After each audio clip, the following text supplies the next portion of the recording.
Yo, that was so fire, bro. What are you talking about? What happened? Oh, you didn't see what happened? Yeah, oh, intro is amazing, bro. We got a new intro. Hold on, one more time. Run that back.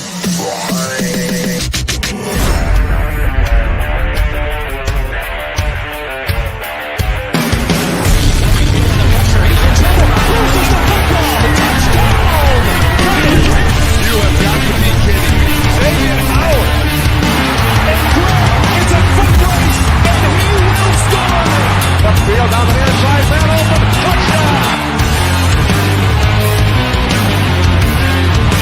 Will Waddle has got it on the run, and he's gone.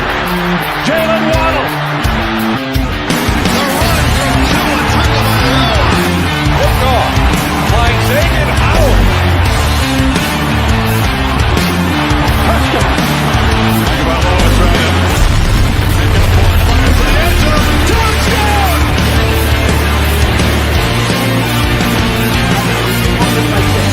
Hard work.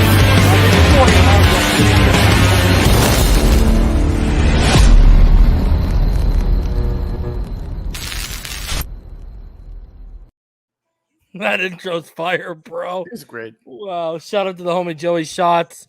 We're going to update that as the season goes along and as the rookies, Jalen, Phillips, and everyone else add in some more highlights, some season highlights. We'll be updating that intro as the season goes along. So tonight we get the schedule and we get a new intro. There you go, bro. Fire starter. So, how you doing tonight, bro? I'm good, doing really good. Looking forward to the schedule. We know a little bit about it, but I'd like to see the whole picture. It looks okay so far. What do you think about the first 2 weeks? They literally copied and pasted last year's first 2 weeks. Kind of scared that's what they're going to do where they can. It's a positive that we're getting two teams. The first team, the Patriots, in the summer on the road. So that means we're going to have them in our house when it's not so cold. That's a plus, but they're going to have to hit the ground running. That's for sure. This team's going to have to hit the ground running for sure. Yeah, and the prime time. Shout out to Jason Grisham, new member. Shout out to you, man. Thanks for joining. The thing that's crazy about it too is our primetime games that have been revealed so far. We got the New Orleans Saints we have the New Orleans Saints on December 27th, Monday Night Football, and then Week 10 on Thursday Night Football we have the Baltimore Ravens. At home or I missed it, sorry. Let me bring that up. We have I believe it is the New Orleans game is on the road. Right.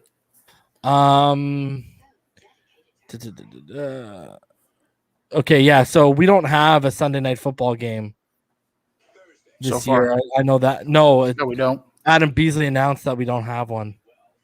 Damn. All right. So here is our schedule. So you can see it, so everyone else can take a gander. Guys, this is what the schedule looks like right now. It's already been released. Shout out to you, Martin. What's going on, buddy? Hey, Martin, brother. What's going on? Bro, did you miss the new intro, Martin? Oh, you got a new intro?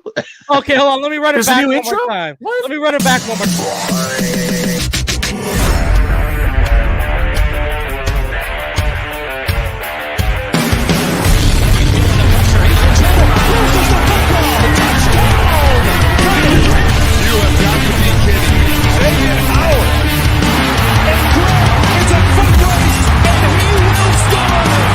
Field down the inside, man open, touchdown! Will Waddle has got it on the run,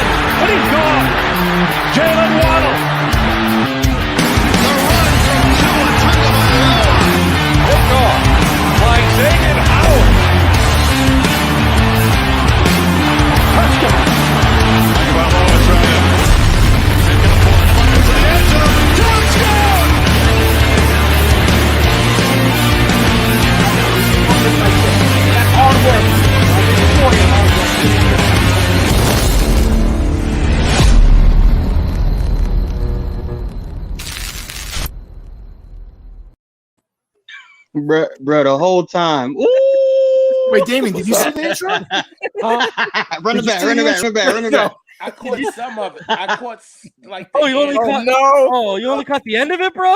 Yeah. Oh, okay, hold on.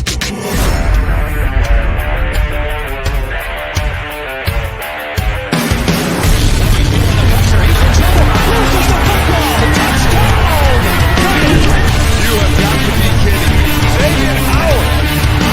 It's a foot race, and he will score. Upfield down the near side, man open. Touchdown. Will Waddle has got it on the run, and he's gone. Jaylen Waddle. The run from Tua Tagovailoa. Picked off by Xavier Howard. Touchdown. Tagovailoa trying to make it a point. Fires the end zone. Touchdown.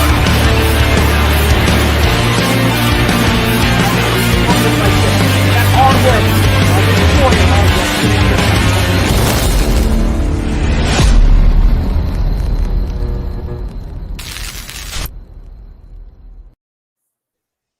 There you go. Nasty. Yeah. Nasty. And Potato's losing his mind in the comments section. Oh my god. That's what's up. Damn. Yeah, Um, man. That's a remix boys, right there. Yeah, bro. And we're gonna keep updating it as it goes. But That's a here's beautiful the thing, man. schedule, boys. Black Mhm. is away, green is home. Oh my god, look what the body Mhm. is. I hate that. And what's crazy is Oh no, that's good. Sorry, reason. no. Look at December 18th, guys. Mm-hmm. They haven't it could be flexed to Saturday, or it could be flexed to Sunday night. It's TBD. The time is to be determined. But we've Yeah. only got 2 primetime games as it stands right now. Okay. Which ones are prime time? So November 11th, week Ravens. 10 I against the expected Ravens. that. I expected And that then one. Mhm. week 27, it says Monday Night Football. Oh, we end On the season December at home, though. 27th. Yeah. We end the season at home. Yeah. Nice. That Titans game might be prime time too, to be honest. Might be. Titans. Oh, if they flex it? If it gets down to that wire, yeah, bro. It might be. And then October 17th, the Jaguars In London. in London, 9:30 a.m. The Tua and Trevor Lawrence rematch. Ooh. But you know what I Good like? catch. Yeah. I spoke to Damien about this too before I went live about a half hour ago. Mm-hmm. Look at the Patriots. Look at the Bills. First of all, we got the Bills on Halloween, Yes, sir. and I posted a picture of it painted up like the Miami Dolphin colors today, and I said hiya Joshy. You know, I said we're your worst nightmare. We're your worst nightmare. We're your worst dream come true. And guess what? All the Bills float down here. So the thing is, the Patriots, the Bills, and the Jets on the road, really, we're avoiding cold weather. Yeah. For sure. Now, Tennessee might be a bit cold in January. But it's not as cold as like the It's East. not a rival, right? And it's not an AFC rival. Look, man, I just see this schedule. I'm thinking it's wartime, bro. Like, oof. I'm just thinking about it, bro. There's nothing awful there. There's only 2 times we're on the road twice on the year. 2 games, only twice on the year do we go on the road twice in a row. And those are winnable games. I mean, with that Absolutely. that one first one might be a little shaky, but You know what I don't like, boys? You know what I don't like, boys? I would have preferred the Atlanta and the bye get flipped. I would have liked I would have liked the bye coming off of London, bro. yeah. Well, the Jags are kind of a bye, but yeah. We should beat Atlanta. We should beat Atlanta. That's the game I'm gonna go to because I want to see Kyle Pitts, and that's my birthday month. I'm going to that game. Go try and do that, man. Oh, I appreciate you, Tony V. He says, great intro reason, ready for the season to pop off. Let's ride. Fins up, fellas. Let's do Appreciate it. you, man. That is a war schedule, right? I like it. My first impressions, I like it. See, Game, bro. all right. Now we're not going to. We'll bring people on later, and they can give us their predictions and stuff. But I mean, looking at the schedule, what do you guys think? You know, you look at those first 6 games. We should, if we're the team that we all believe that we are, Okay. we should be 4-2. So who would those 2 losses come to? The Bills and the Bills and the Bucks. Bucks. But you know what though was weird? I could see us because it's so early at Buffalo, and we got them at home in that Miami Heat. That I could see us beating Buffalo, but maybe for some crazy damn reason, looking ahead to Tampa Bay, maybe losing to the Colts. I could possibly see that. I could actually see us beating Buffalo at home with that Miami Heat. That Heat getting to them, but I could see us looking ahead. But I don't think Flo will have that. But I could maybe see that possibility. But I think we're 4-2, which is damn good. I think we're going 12-5. Yeah. Quick And scan. guys, you know, this Jets, Carolina, New York bye, and then the Jets again, and then the Saints, given their quarterback situation, We need to roll that. that's where you gotta make every game count right there. We can't I have think through a different Atlanta, game. I think we're 6-1, Yeah. and through the Texans, we're 7-2 at worst. Yeah. So And who do then those they- 2 losses do you have? The Bucks and the Bills away? Yeah, just giving. If we go that well, we might win those games, right? But you have to. I Be kind of want to realistic. win that Halloween game just so I'm Yeah. happier than a pig in shit when I go trick or treating with my daughter. You know what I mean? Yeah, I definitely think we're going to Yeah. split with the Bills. I think we're going to split with them. yeah. I'm thinking the home game we're gonna win. Yeah, so- that's why I said, yeah, I think that Heat, I think we got them at the right time. That second game of the season. I think we got them at the right time, man. Mhm. Do you guys think we sweep the Patriots and the Jets? Jets, yes. To make a statement mentally and psychologically, we need to sweep the Patriots. Because here's the thing, boys. Cam Newton might be starting week 1, but you might be seeing Mac Jones by the end of the year. That is probably Right. a 98% chance you're being right on that reason that we're going to see Mac. If you win that first game and you're going to see Mac at the end of the year, we will sweep them. Yeah.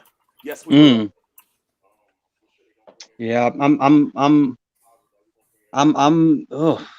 That Thursday I'm night game struggling. worries the hell out of me, though, boys. Okay. Yeah, man. I'm not I'm lying, struggling. bro. I hate Oh, them. man. I really do hate them with the bottom of my heart, and we owe them. If any team we owe an ass whipping to, it's that team right there. They have embarrassed us the last couple Well, of hey, times we played. we owe an ass whipping to the Bills in Yeah. week 2 after what happened last Yes, we year at do. the end of the Yeah, year. yeah. Absolutely, yes.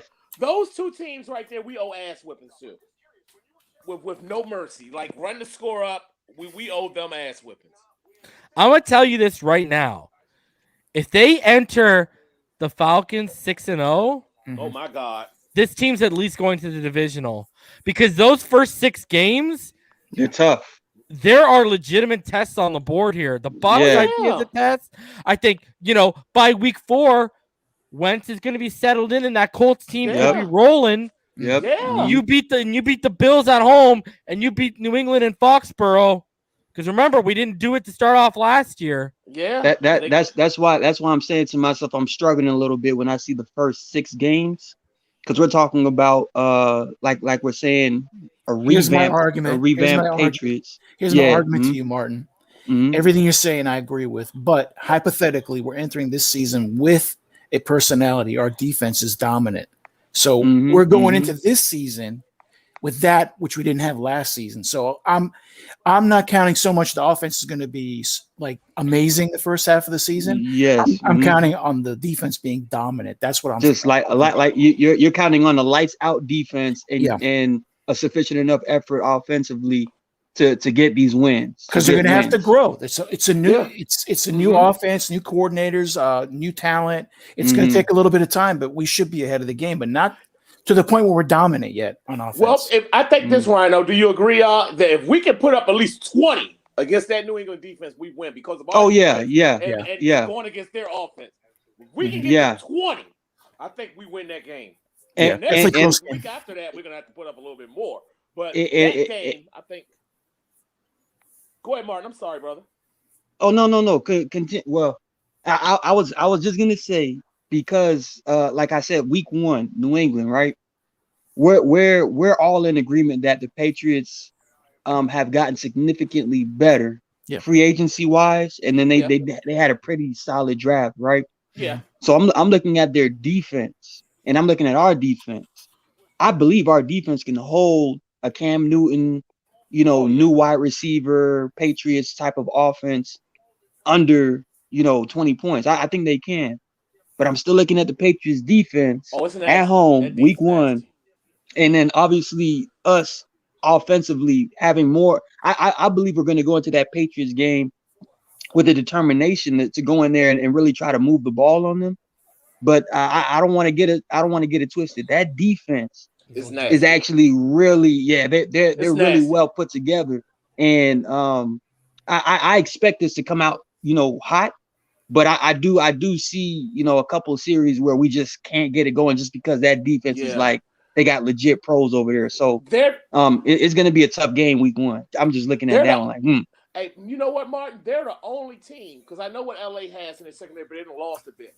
But it's just the corners, the 2 corners on the boundary, who can match us corner for corner with JC, who had 9 picks last year, and then Stephon Gilmore. They could throw those 2 guys out there and match us. I think ours is a bit better overall. Here's my thing, Damian. Okay, they can Preston and DVP on the boundary, right? Because Fuller's going to miss that game, right? Yeah. Yes. Who's got Wilson and who's got Waddle? And that's who and I think will be the 2 X factors. Yeah, and Gesicki. I think those will be the 2 X factors. I think Waddle's going to get his feet wet. I think, I'm assuming maybe that first game of the season, we might see him in the punt return or kickoff return making a spark, and definitely Albert Wilson. Because Albert Wilson, wasn't he there that last season, that at the end of the season game with Fitz? Was he there? Reason or was he not? What, in 2019? Yeah, was he there? Yeah, he returned. He played that Patriots game, I'm pretty he had sure. a pretty solid game, didn't he?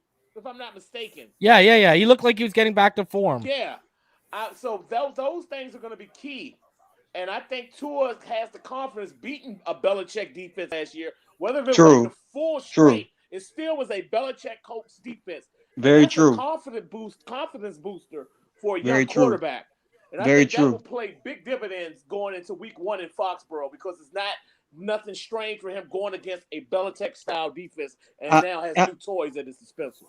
And I'm glad you mentioned that, Damian, because what you just said is absolutely correct. With that win under Tua's belt from last season, like you're saying, we're going into week 1, New England in Foxborough. Prove it, like this is a prove it type of situation with Tua. I think Tua is ready to really, take on the world pretty much.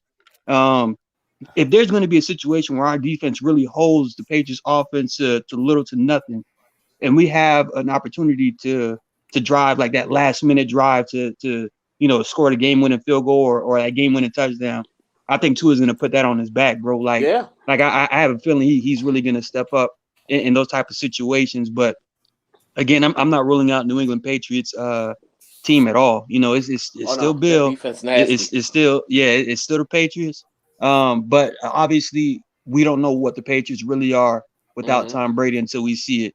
So, I was going to say, Martin, there's kind of no excuse now, because last year, week 1, the whole thing was we didn't know what kind of offense they were running. Yeah, we know now.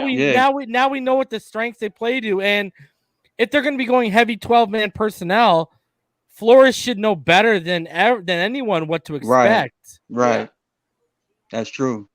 Jonnu and Hunter Henry, both pretty good tight ends, but with the addition of Javon Holland. Here's my thing, bro. Like, Gronk and Hernandez.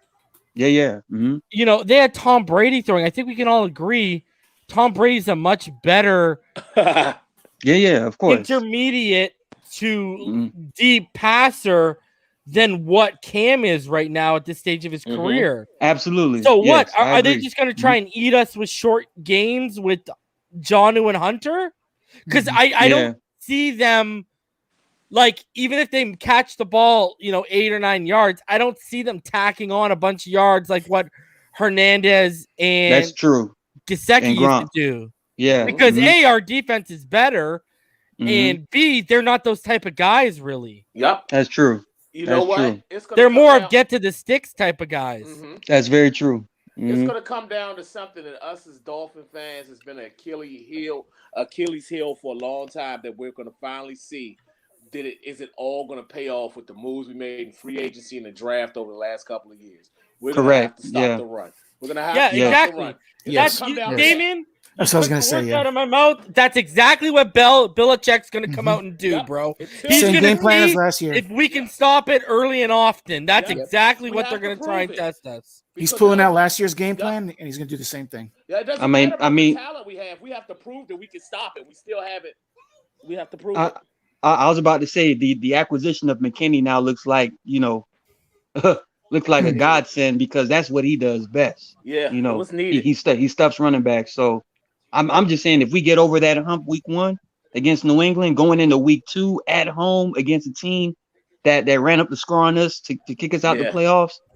I mean, Because honestly, the majority of our core is back and they remember what happened. Yeah. Bro. I'm telling you, man, it's gonna get real turned up, man. If we win against the Patriots in Foxborough, come back at home against this Bills team that's gonna be really confident. If we mess around and knock out 2 divisional foes back to back, I mean the rest of the schedule is pretty much gonna line up, if you ask me, to where they're gonna be like heavy confidence and jumping into each game with the expectation of, all right, man, let's go out here and just do what we do best and just beat these guys. We're going to Physically, Tampa Bay I want them undefeated. to physically beat teams up. That's all I want. Mhm. If we get that, I my point of view of this team will change 180. Well, Or you know what I love about adding a guy like Jalen Phillips too? Josh Allen ain't gonna be running around like a chicken with his head cut off. I Yeah. know. He will not have time, bro. He will not have that much time. and then anymore, McKinney's bro. there too in the middle. Oh man, they want to get their hands on him. By the way, Oh, They yeah. need They- to. they really need do. to. they really do. But I'm telling you. Oh, go ahead. Reese, my fault. No, go ahead, keep going. Yeah. Well, I'm just telling you.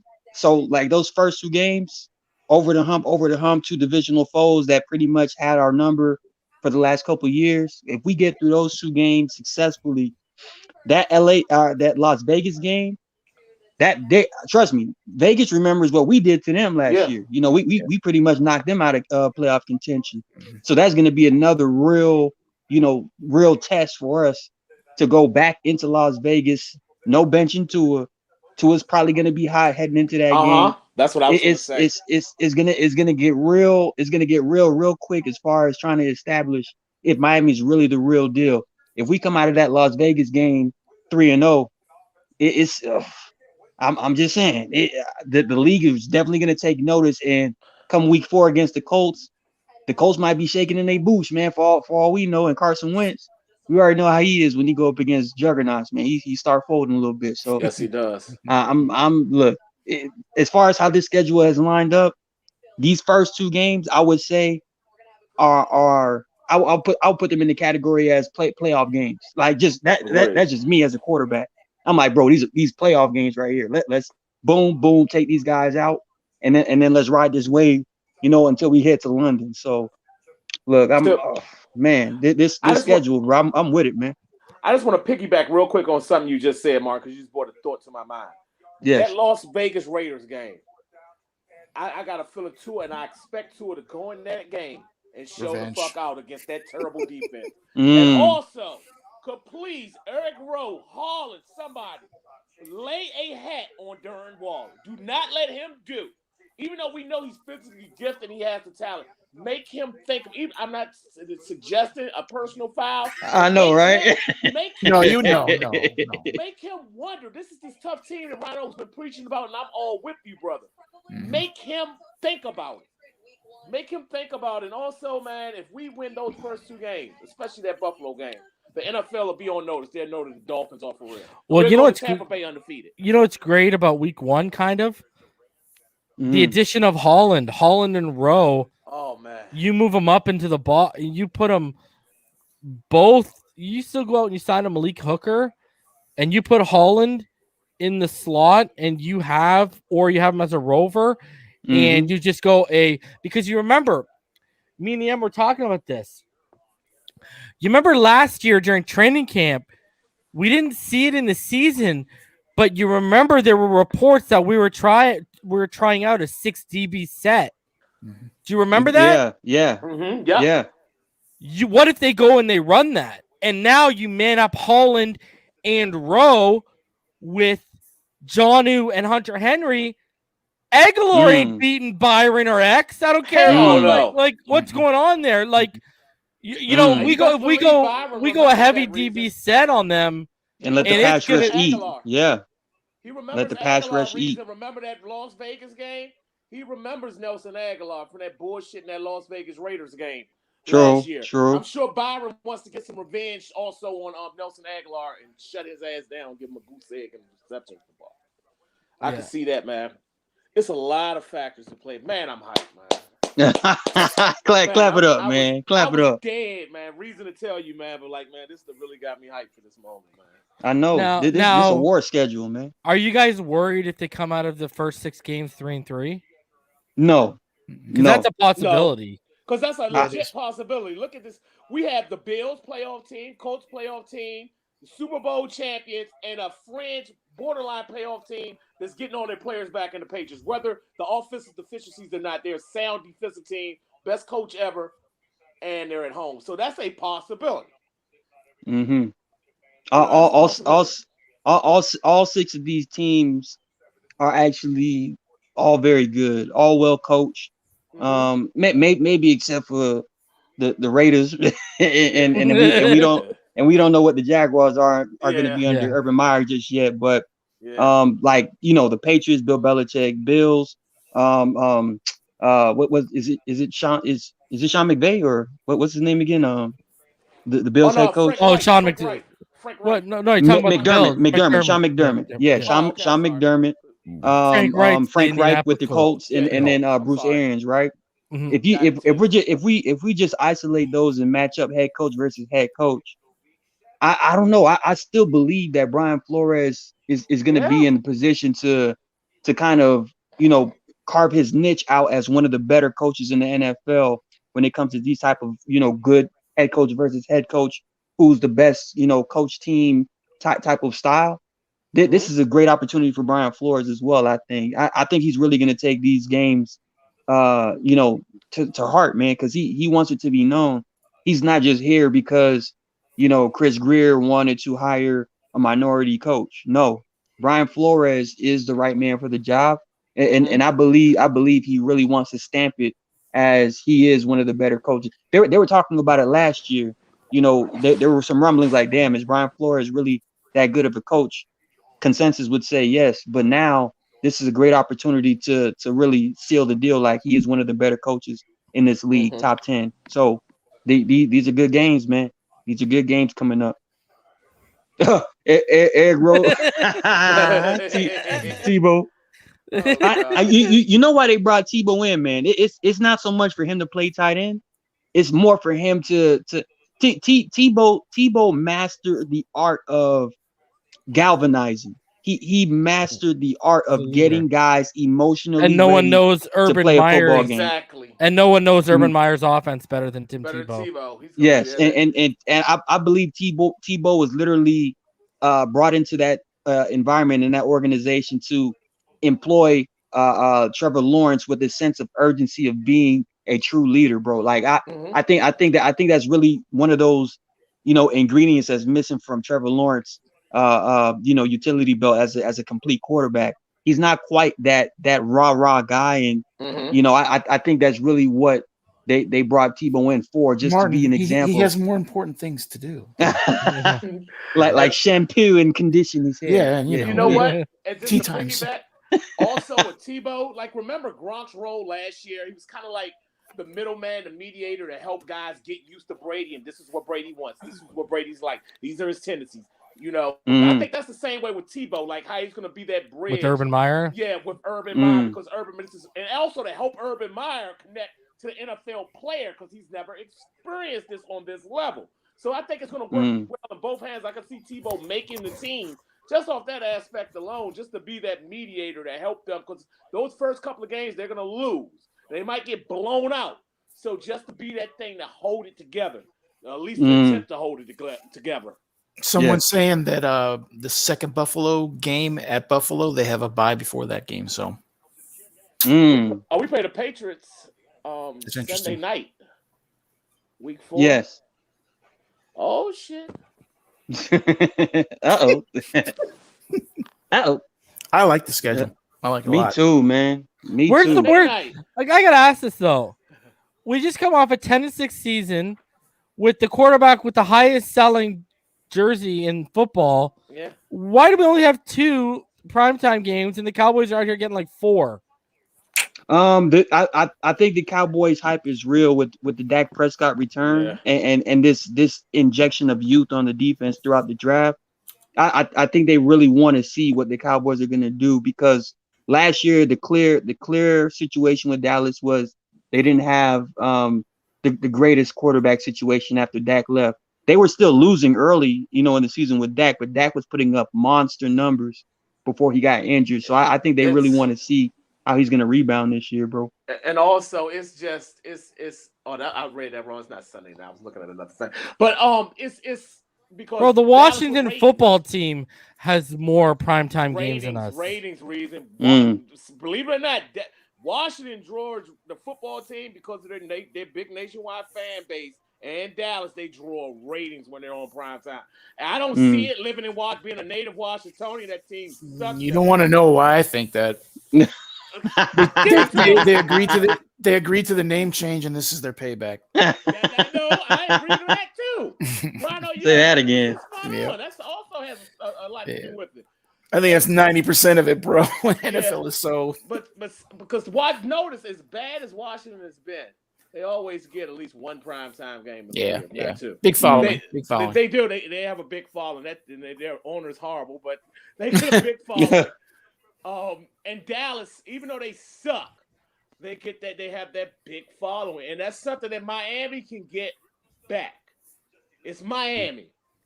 It's that fancy type of team that you want to root for and has that underdog appeal. And we're gonna get it back this year. We're gonna get it back this year. We're 10-6 last year. I like this schedule. Yeah, but what I'm saying is, I mean, we legitimately, our quarterback has the highest selling jersey, bro. Like, you can't say we don't bring in numbers, man. Is where I'm head coach. That's Head coach is jersey popular. sales. They're looking at those ratings. Do you move that TV needle when you're on prime time, which we haven't had the opportunity? That's that's a lot going against us too. We haven't had the opportunity to show that we can draw ratings on prime time. Are you guys happy with the placement of the bye? Yeah, you know what? I'll say yeah. Let's go ahead and string out all these games, see how we gauge after.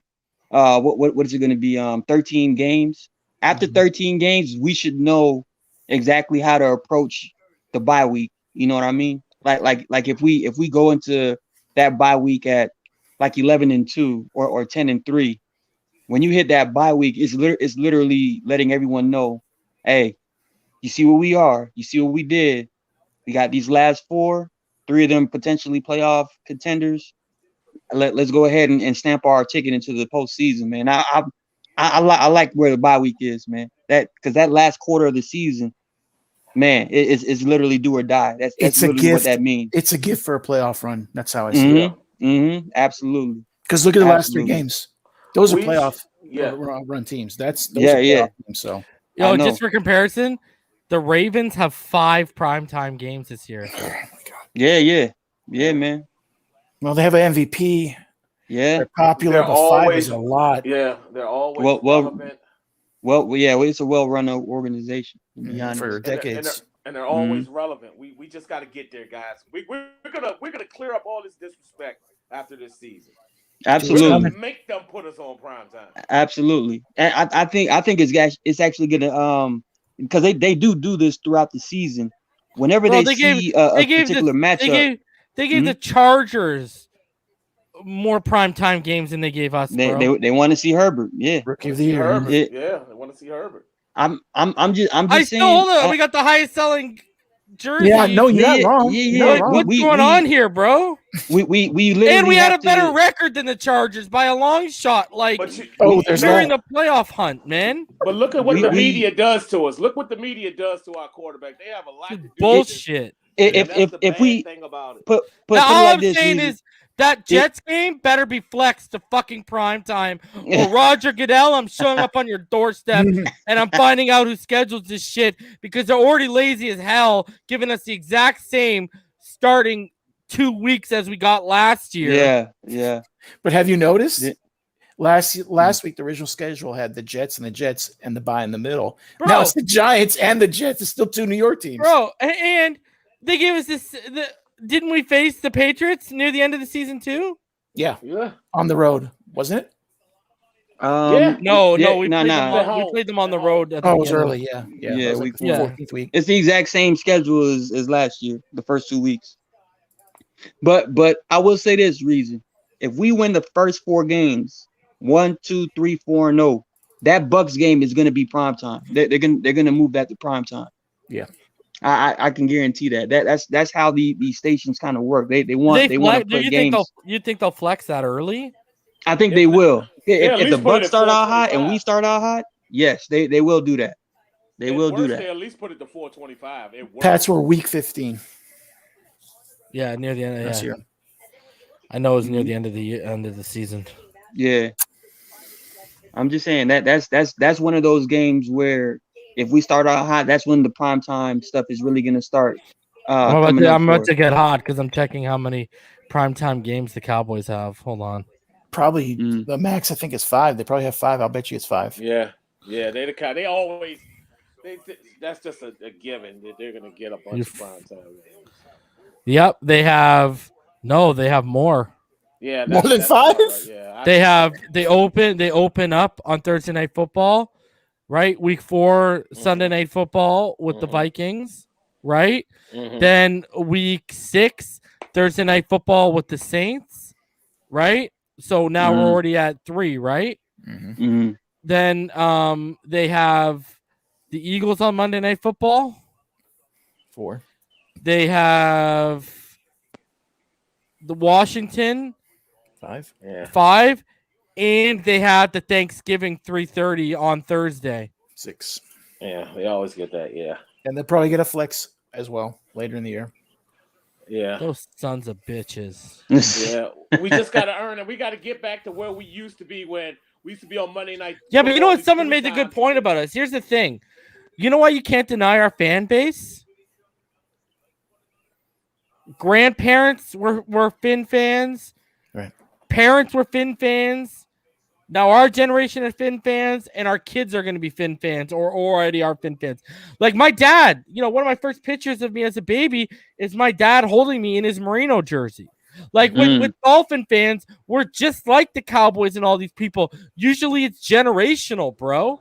Yeah, and that talks about outside of Florida too. That's true. Hey, Rhino, can I ask you a question? Because you're down there. Hey, buddy. And I know this is just for me hearing from like back in the late 90s and 2000s.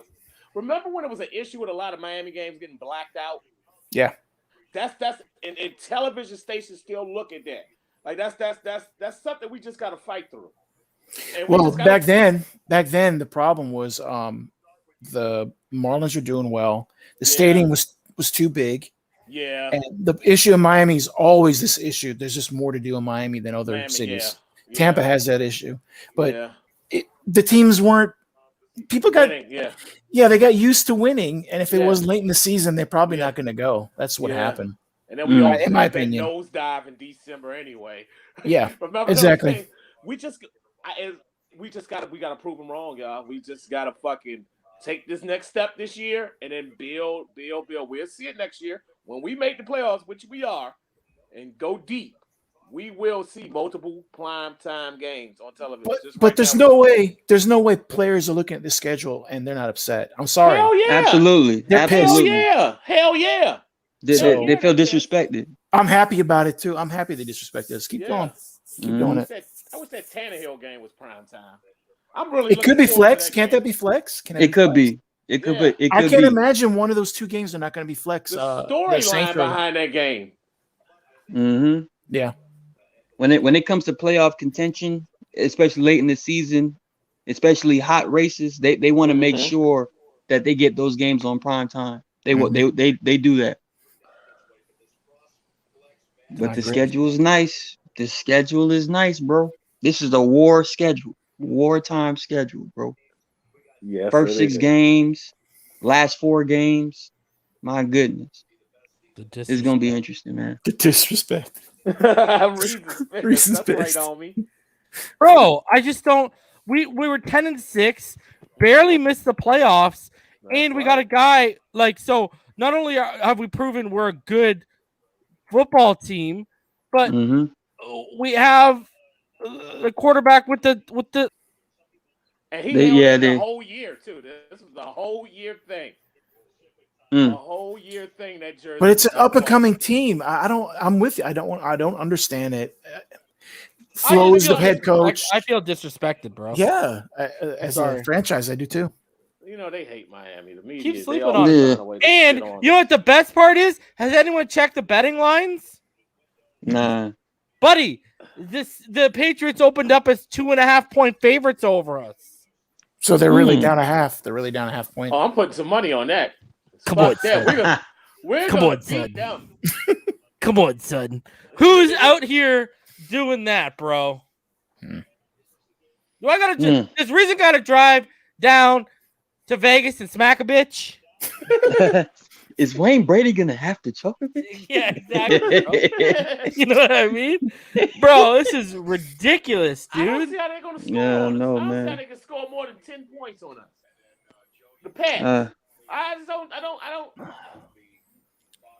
Never say never. I was about to say, man, As long as we stop that run, really man. they really went in We lost you for a sec there, Martin. to players, and they did a really good job in the draft. It's still Bill Belichick, obviously Cam Newton. We don't know what we're getting out of Cam Newton, but drafting a quarterback with your first pick is a telltale sign. Yeah. Cam, this is your last shot. So I think Cam's gonna come out pretty strong too. Bro, and you know what? Season Someone could be said more we like- don't have an offensive primetime player yet. Our defense is primetime, baby. I agree. All right. I keep saying they're supposed to love our head coach. I keep hearing they love our head coach. Apparently, not enough. No love. I mean, I guess question Reason because you just brought up because whoever in the comments brought that up. But on defense, we don't have that standout flamboyant play. I guess X is the close thing, like how Jason Taylor was or Zach Thomas was. You know, like we don't have that guy. Like the Ravens had Ray Lewis, the Steelers had Joey Porter or other guys. You know, like we don't have that. You know, well, I guess X could be that guy that you can like market around. I guess I'm trying to think of reasons why.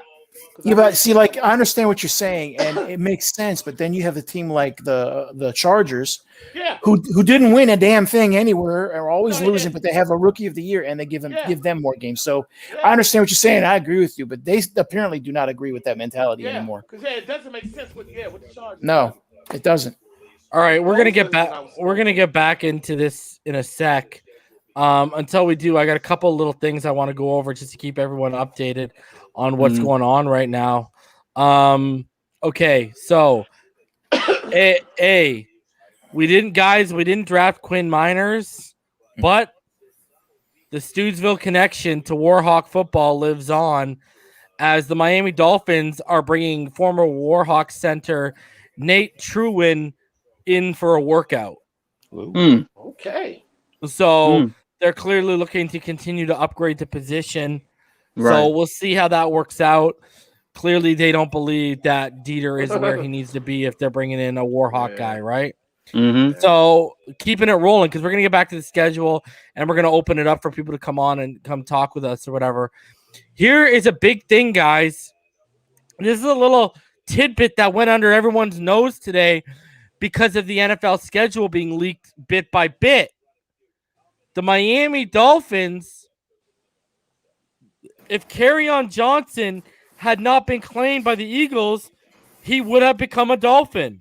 Wait a second. I thought they were happy with our running games. Miami was the other team to put in the claim on him off waivers. Miami has built some backfield depth and almost added more. This is the shit that makes me doubt these. This is why I doubt the running back. This is the exact reason why I doubt. Exactly. This is why I go on the statement that I don't see them rushing for over 2,000 combined yards, and I hope I'm wrong. Who believes that? I was telling Reed before the show. Who believes that we're happy with our running? No way. So many signs that they want to improve it. They want to. You know what this does, bro? And this further solidifies what I've been telling people, that Javonte would have been the pick. Oh yeah. I agree, man. So the Eagles in the last week and a half have added Kenneth Gainwell and Kerryon Johnson. Wow. They're not confident in that passing game. They got man, that might be true. But Miles Sanders, bro, I don't. When healthy, he's a legit number one. When healthy, that's his only issue. He can catch out the backfield. He can do it all, man. Yeah, Miles Sanders is underrated in my opinion, bro. But can't stay healthy, brother. I mean, but if that's the case, and we're talking about running back by committee, if they don't want him, we'll take him. Just because I know what he can do. All right, another little piece I want to get in before we get back to that. Guys, have you heard of a podcast called Miami on the Rocks? Nah. Probably so. I can't remember. I don't know. All right. Well, it's kind of like a sports and culture podcast, and they recently had Nick Hicks on. Oh, now, do you guys know who Nick Hicks is, right? Trainer for Tua Tagovailoa. I wanted to play a portion of that interview because he says some interesting stuff. And he's a local trainer, by the way. Yeah, and he said some interesting stuff about Tua Tagovailoa. So give me a thumbs up in the comment section. Let me know you can hear it when I start playing it here. So let's jump right into this. Wow. Yes. South Florida, we got to talk about Tua, right? Yeah. You're helping Tua out right now. Yep. How do you feel about his progression? Are you a Dolphin fan? I am a Dolphin fan. Okay, so you have some more invested interest in this. You see that Montana in the back. So I mean, Tua is number one. He's an Tony? amazing person. Tony. I've never met anybody Montana. like him. And I can't even sit here and begin to explain to you the reasons why, because we don't have all day, right. And it's hard to put into words. Like if you were to meet Tua, man, you would just be like, wow, This there's is something energy. about this Something kid. you feel. Something about this kid. He's an amazing kid, and he's an insanely hard worker. I mean, he is all gas, no brakes. I show up to his house every single morning, super early. We put in work. There's a little break. Then he meets me at the field, and we work some more. And that's it. And after that, he goes home. He watches film. He is on a mission. Damn, you have a little pressure. We've had like the quarterback curse for so long, and it's like there's some hope in this kid. Yeah, he's different, man. He's different. What are some things you're working on with him? So I'm actually not allowed to talk too much about Tua because we have a specific, I guess you could say, ideology of what this offseason is going to be. Because there's so much doubt. There's so much, hey, man, what's he doing? Is he going to be all right? We want to keep things under wraps. Okay. And I can talk a little bit, but not too much. Okay, so whatever you can do. But strength-wise for him and just confidence, man. I mean, that's really it. You got to understand where he's coming from and as a professional athlete. So let's rewind the tape. Let's look at this. So he goes from playing a season, okay, and then towards the end of that season suffers an injury that, number one, anybody in this room here would probably never be able to run again if it happened to us. One of us probably would have lost our leg because that's how bad it was. He had a femur shoot through the back wall of his hip, and he had some internal bleeding, and it was pretty bad, right? So he got that. People didn't think he'd ever play again. So he's blowing rehab out of the water, okay? But then you go right from rehab to a pro day.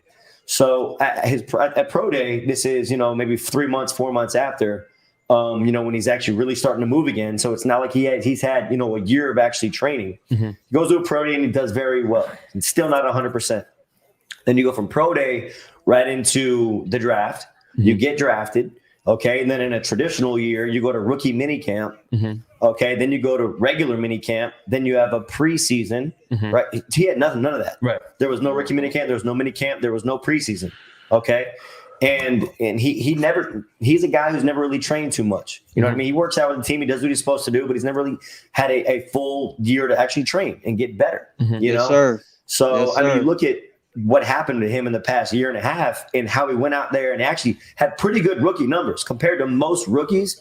I mean, look at Peyton Manning's rookie year, terrible. Look at Josh Allen's rookie year, terrible. You know, but he bounced back. So it's just like you said, the quarterback curse in Miami. We're never going to have one. We've always been unhappy. We've never been lucky. A healthy Tua is a confident Tua, and an incompetent Tua is a Super Bowl contender. Wow. And I love that's our goal, man, to make him healthy, and we're doing a damn good job at that right now. Dope. Man. When I love talking football, you know, with people from the Let me city, bring I always that like to back ask the question. one time, bro. It's just like you said, the quarterback curse in Miami. Right here. We're never Let's going to go. have one. We've One always more been time, unhappy. baby. We've never been lucky. A healthy Tua is a confident Tua, and an incompetent Tua is a Super Bowl contender. Let's go. Damn. Let's Wow. go. Let's go, baby. And that's our goal, man, to make him healthy, and we're doing a damn good job at that right now. Dope, bro. And I love talking football. You know, with people from this city, I always like to ask the question because you know, South Florida, we breed football players. You know, That's what facts. what do you think it is about South? So, boys, immediate I'm reaction pissed to off. that. I am fucking pissed off, Electricity. Electricity just ran through my body when he said a Are you the Rock healthy right now? Tua. Are you the Rock right now? bro. Why the hell does someone have to Oh, explain my common goodness. sense, man? That's how messed up some of our fan base is. Oh, The guy my almost, goodness. I mean, really, Yeah. it's like he had a major hip injury. Oh, well, that's Yeah. no. I'm like, what? How does your brain function, bro? I don't understand people. And then I understand the media. They have to ignore narratives to spin their own narrative. Fine, we accept that. But this is like everything he said there should be common sense. It's just nice to know he watches the show, Reason, right? Yeah, I know. I mean, I don't know. I'm just more upset with our fan base than anything else. A certain portion of them, not all of them, but it's just like, man, I don't know. Bro, I really want to splice that clip and just send it to all the podcasts that just have Tua hate. Especially And just be one. like, here you go. Here you go. Here you I go. ain't gonna say his name, but yeah. Yeah, man. gonna say it. Oh, man. Oh, what else is he gonna say? He's to his trainer. He's paid to say that. Shove it up here. Jeez. That's exactly the rebuttal, right? Yeah, because anyone can write Shame. that script. Anyone can write that script. Lazy That's a script. shame, man. But man, I love every bit of what he said, man. That's as clear as it can be. A healthy Tua is a confident Tua, and a confident Tua is a Super Bowl contender. God damn, he's gonna Straight rip up. the NFL apart, bro. He's gonna rip the NFL Straight apart. up. Straight up, Definitely man. locked in for comeback players. Definitely gonna get that. Sky's the limit after that. Sky's the limit. And all those Oh, motherfuckers man. out there saying that Jacoby Brissett is going to threaten this kid for the starting job I mean, come on, fellas. shows how much you know about football if you're out here saying that, bro. Come on, man. I respect Jacoby, but he ain't starting Oh. this year, man. Come on. Go look at Jacoby's usage when he started, bro. His own coaches didn't trust him. That's why he has, he doesn't turn the ball over much, but he also doesn't put it in the end zone much because he doesn't have a ton of attempts under his belt as a starter. Yeah. Go look at his attempts. Go look at how much he was actually used in the passing game when he started. Mhm. Dude, they brought in a shot Phillip Rivers and started him over Jacoby Brissett. Okay? It was shot. Phillip's arm last year was shot. It was shot. Period. You can't tell me any different if you watch them. And he Okay. still beat out Jacoby Brissett. Yeah. Arm was dead. Phillip That's Arm facts, was bro. dead. God, That's no, facts. Phillip Arm was done. Buddy, it was done. They lost. They lost because what was that? Yeah, That big game they lost was because of him. yeah, the playoff game. Yeah, he But- couldn't put it in the end They zone, couldn't bro. put it in zone. But what it says to me is that obviously mid season for Tua, his body maybe started to let him down because he keeps But we talking about said that, strength. right? Right. But it's nice to hear from the trainer who obviously is hearing it from Tua. Okay. Obviously, Tua combined with the offensive line play, his body failing him for that level of play. Not that he's not going to be able to walk and throw, but he's used to having a certain physical ability to do that. And his body obviously was failing him because he couldn't train for it. You know what the best too is? Tua hears all the hate. Tua hears all the doubt. But him and his trainer, they're keeping it quiet because they're gonna say, "Watch what we got for that ass this year, bro." Yeah, man, for real, man. And there was one portion of that where I was listening to it. I was like, wow, that's a big deal. He mentioned that Tua, prior to going to the pros, he never really trained for a season, meaning like a everyday get up in the morning. This is what we talk about, right? Joe Burrow. Yeah. Was out here working with the Palmer brothers and TJ Hushmanzada. Herbert was out here. He went to the Senior Bowl and worked with the 2 NFL staffs. And then he went out there and started training on his own.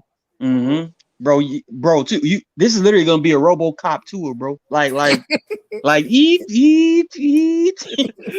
down. Dead or alive, you're coming with me. like Tua is gonna be ready, man. And I'm just hyped right now. Hands in the air, dirtbag. Oh man. Yeah, man. So drop the link on the schedule because the schedule got us all hyped, and then that little interview got us all hyped, man. So I'm telling you, bro, the equalizer's coming, bro. Someone's got to pay. We're gonna get front row seats. And it's got to be every team on the schedule that's gonna have to pay, bro. My goodness. I'm gonna tell you right this now.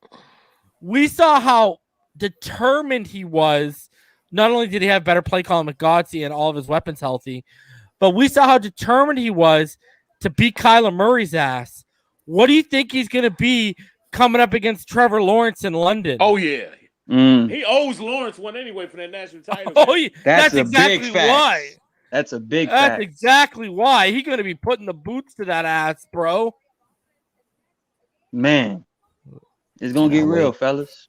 Pyro, Todd, Russell, RD, and Florida born. Everyone get ready for Pyro. Pyro's What's coming up, in hot. fellas? I'm gonna keep myself up just to hear. What's up, everybody? No, bro. I wanted to know what Pyro's talking about. Man. He's pissed off. And Why is he so pissed? I ain't pissed. I'm not really pissed. I'm really pissed about this whole the prime time thing, man. That really got me my fucking pissed to a ball, bro. Because I can you remember the Bills when the Bills? I think they went 10-6 at one time, and in the past season they got 4 primetime games, and we just got 2. Bro, that's really disrespectful, man. I'm so fucking pissed off. That Jets game better be flexed. How many how many does New England have? How many primetime games does New England? 3. I'll tell you right now. I'll go look at the 3. schedule. Hey guys, Pyro keeping track. Yeah. Bro, I was looking at it. I was counting this shit, bro. I was really pissed the fuck off, bro. I was I'm not. This is just more fuel to the fire. Man, yes. they don't respect this team, man. I don't see how They're going. They don't. Guys, they don't, but we're gonna smack them in the mouth and make them respect us. That's what this team is, bro. That's what this team is. Legit, bro. You want to talk? I want to suplex Goodell, bro. I'm so the Patriots top ropes. I really do want to just hit that dude in the mouth. I just want to. I'm so pissed. I was like, bro, are you kidding me right now, bro? The Cowboys get what, like 5-4? That's because Jerry owns the NFL. So the Patriots, they have the Buccaneers. The NFL is just so they're so. Bro, how many times am I gonna have to mute this guy, bro? I don't think he hears you. Christ. Oh my god, bro! The Patriots have 3 prime time, but they also have the Colts game near the end of the season. It's flexible. It's one of the flex games. Pyro, you need I can't hear you, Reason. I can't hear Reason. That's on you, bro. That ain't on me. It's the Tennessee game. Reason. So I just got one question. Is the Super Bowl on prime time? Yeah. yeah.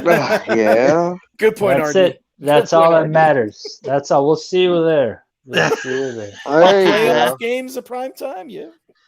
So there's something I gotta say on that video that you just showed with his trainer. I'm gonna admit know, to Russell. the fact that no. I'm gonna admit to the fact that I am Come on, going Russ. to keep my mouth shut about Tua because I knew about the hip injury. I did not know that he had a partial broken femur and had internal bleeding and all that other crazy stuff to go with it. That is the largest bone in the human body, bro. That is no joke. Yeah. I did not realize it was that bad. And he recovered though. He Dude, my recovered. heart is pounding right now from that video. Yes. Reason. I am so Yes. fucking You're back there, hyped. Russell? Yes. So fucking hyped, bro. I can't take it. Hold up. Yeah. Like pounded. Nice. Say something reasonable. Oh. I couldn't hear you. Can you hear me now? Yeah, I hear you. Yeah. Okay. We're good. What up, Tony V? What's Hey, the up, one yo? thing I- Hold on. That Let Tony. interview got me Tony hyped, wanted. man. Tony said he wanted to come in because he wanted to go off. Go ahead. Yeah, I've been wanting to go in on this for a minute, man. I've been talking to people. They don't seem to understand. Like, it's not just about this kid not working out during the off season. It's about this kid he had to learn how to walk again. I mean, the disrespect that's been out there about Tua has been crazy. And let me tell you what, you guys were talking about the schedule. Let me tell you what, as soon as Tua comes on it starts broken down. You're breaking up, Tony. You're breaking up hard. Everything else. Hey, Tony, you breaking up a little bit. Man. You're breaking up, brother. You're breaking up. You too mad, bro. You too mad. Hey, man. Yeah, it's double dutch. Connection. You can't understand things he's saying. Talked about Get out of the tunnel. Hey, Tony. Only Tony. No, he's a hard worker. guys. But the amount of respect that he got, the way he can He's follow like a 5 game minutes plan. behind us, huh? Did you see when he beat Arizona how he went and handed Flo the ball? Let me tell you what, Yeah. great, This is bro. kind of fun. Oh, I can't wait. Yeah. Get a remix. This reminds me of the Dolphin games back in the early 2000s where they were in blackouts. So, guys, some people in the chat, they missed the video, and they're asking me to play it again. Do it, Yeah, do sure. it, dude. Yeah, Do I it. didn't 'Cause see I'm it, so bro. I didn't see my heart is pounding right now. I'm gonna watch it. Hey, Russ, like, Before you play it, ooh-wee. just okay. I want to see the intro. I didn't see the intro. Yeah, Yeah, you didn't- talking about the intro. Are you serious? You didn't see the intro? No.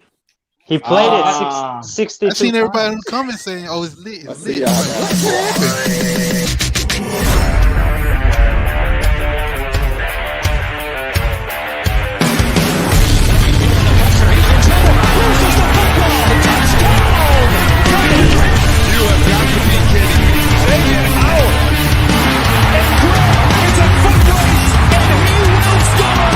Upfield down the near side, man open, touchdown!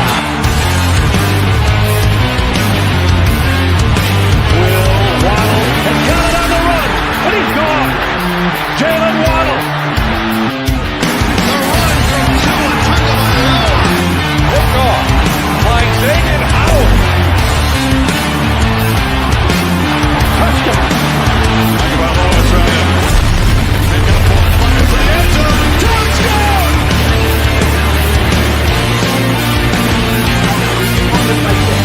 Hard work. I can enjoy it. Hard work.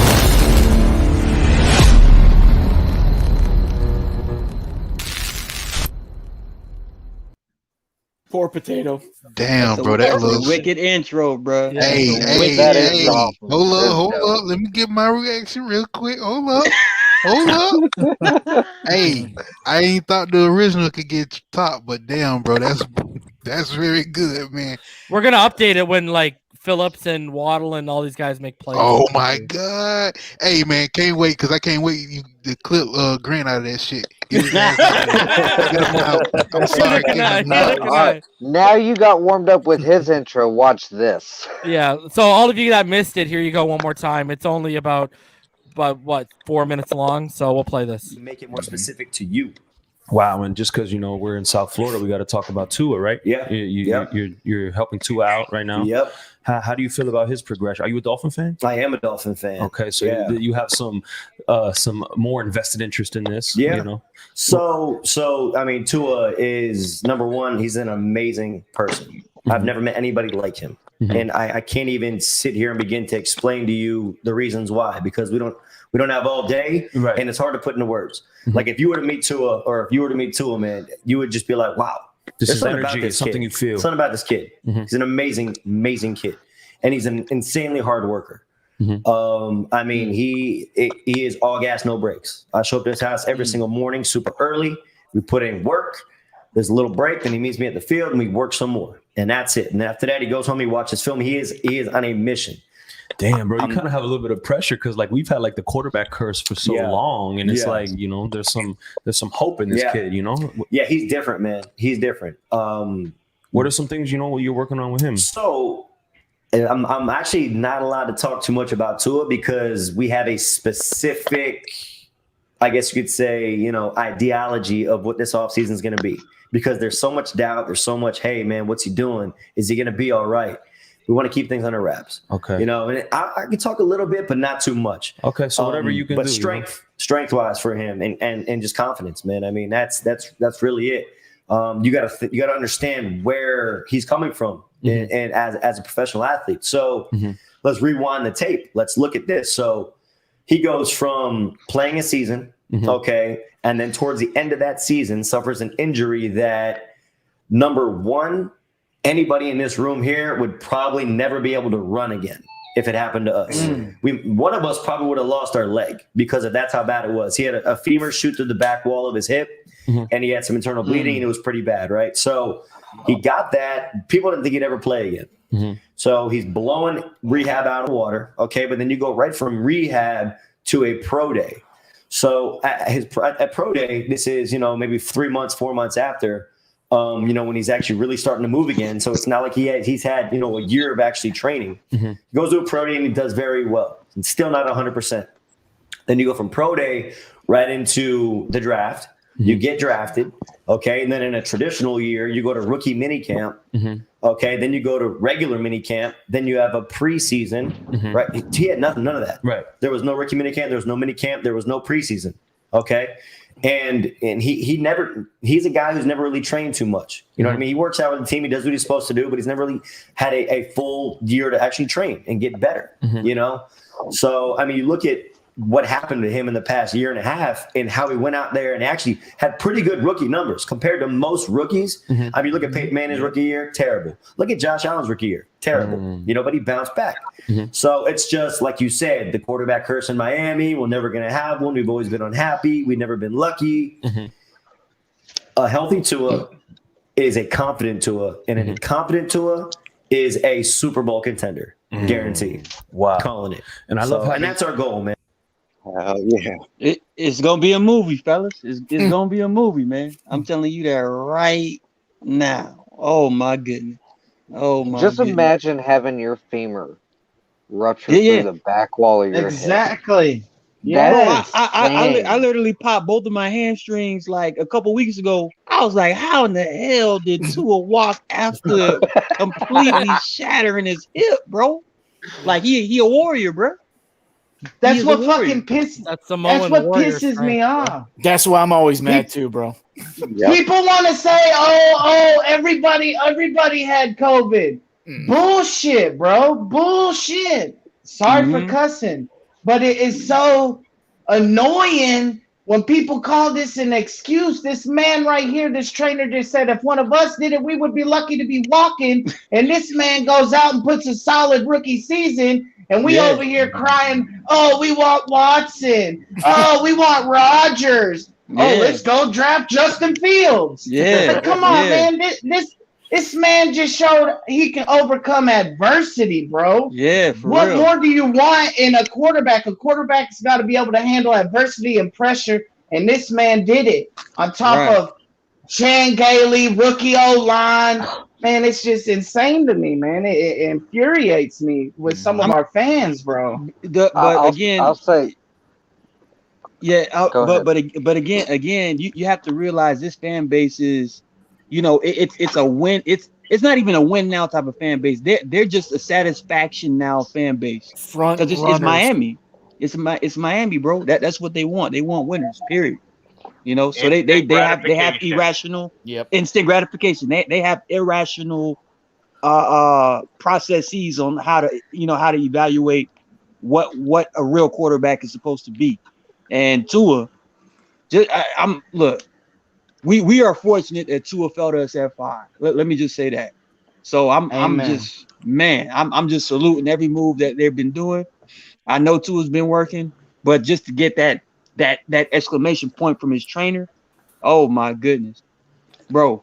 Like I said, just an electric charge just ran through my body when he just pretty much laid out, this is what Tua will be. So, hey man, me too. I feel you, man. Like, yo, everybody that's been into his life has always raved about him. Like Trent Dilfer, say what you want. That man is a straight shooter. Like he calls it as it is. Like this kid has got it. You know, I said go home and work on something, and he went home and worked on it. And I said on this show before, I said now Tua doesn't have to worry about college because Tua's a Christian man. The Bible says whatever your hand finds to do it with your might. And that's how Tua has. Plus mixed with the Samoan mentality, he has that mindset. Yeah, man. So you know he's at home. He's pleasing family. He's working in college. He's doing all these things. He's mixing all these things together. Now he knows he's getting paid. He's taking money. That's a responsibility. Now he says in college that's something different. Now this is my profession. This is who I am. And we all know how it is. We saw the documentary with his name, Tagovailoa, like the destiny, the prophecy. Yeah, man. This kid is not gonna fail, man. This kid is not gonna fail. He ain't fucking around. He ain't messing around. Yo, you know what? The disrespect that this kid is. Me and EM talked today, and he brought up the point that I've said before. First of all, I said it was destiny and it felt like divine intervention, and I sounded crazy that he got hurt because that allowed him to fall to us. Now, we all know, if you're plugged in, you know we were heavily involved with Watson, and there was serious interest, but divine intervention stepped in. I know. And all those allegations started, and we pulled back. My goodness, bro. Wow. This is legit 30 for 30, bro. It's because now there's talk about Watson and all these girls settling. And by the time they settle and get it done, it's gonna be too late. True. And the timeline is just not going to work up. It legitimately feels like, and guys, talk to Rhino. You know, me and him have had talks about religion and stuff backstage. I believe in a higher power. I don't believe in what people perceive or is told as God, because if you want my root of it, I think it's actually arrogant to even try and think or comprehend of what actually created us, because at the end of the day we have no idea. You're just basically going off what other people are telling you, whether you're a Christian, a Catholic, a Muslim, whatever the case may be. All right. So I think it's an arrogant mindset. I think it's arrogant to even name it God. You don't know what it is. So anyways, the point is, I believe in a higher creator. Okay. Like I believe there is someone that created us, something, I should say. I believe in that aspect of it. Whatever is, and I believe in positive and negative energy. You know, you talk about, you know, you look at what are the consistents. There's positive people and there's negative people. You know, you even look at an outlet. There's negative and positive energy, right? Like legitimately forms of it, right? So I believe in that shit. Karma. But this is truly making me believe that someone stepped in or something stepped in, and Tua Tagovailoa is meant to be the quarterback of the Miami Dolphins. It feels like it. It definitely does. And one thing I wanted to say on that video is, if Tua truly is even half of what his trainer says he is, I think that there's a very strong possibility this man comes back faster and stronger than he has ever been in his entire career as a football player and life in general, not only from a physical standpoint, but from a mental standpoint, because he's going to be ready to go out and fight like never before. Speaking of which, when it comes to the schedule, I say 12-5 is our floor and 14-3 is the ceiling. Hey, guys, on the and schedule, I don't like though, the bye week. on the schedule though, the last 12 games that we play, right? Only the Bills are pretty much the scary game. The rest of the teams that we face, we either face them at home. Scary. Baltimore. Well, wait a minute. But wait. We either face them at home. In case of Baltimore, it's a short week. We face them at home. We get the advantage there, right? We either face those teams at home, the good teams, or we're facing like the Jets and the Saints and the Tennessee Titans on the road. But mind you, the Saints, by that point, they come on, no quarterbacks. We're not fearing that. We're not going to fear the Jets. And the Tennessee Titans, by that point, it is what it is, but he's a pocket passer. I'm telling you, the last 12 games, you look at that Bills game, and it's the Bills, and the weather is not going to be a point of factor because it's October 31st, right?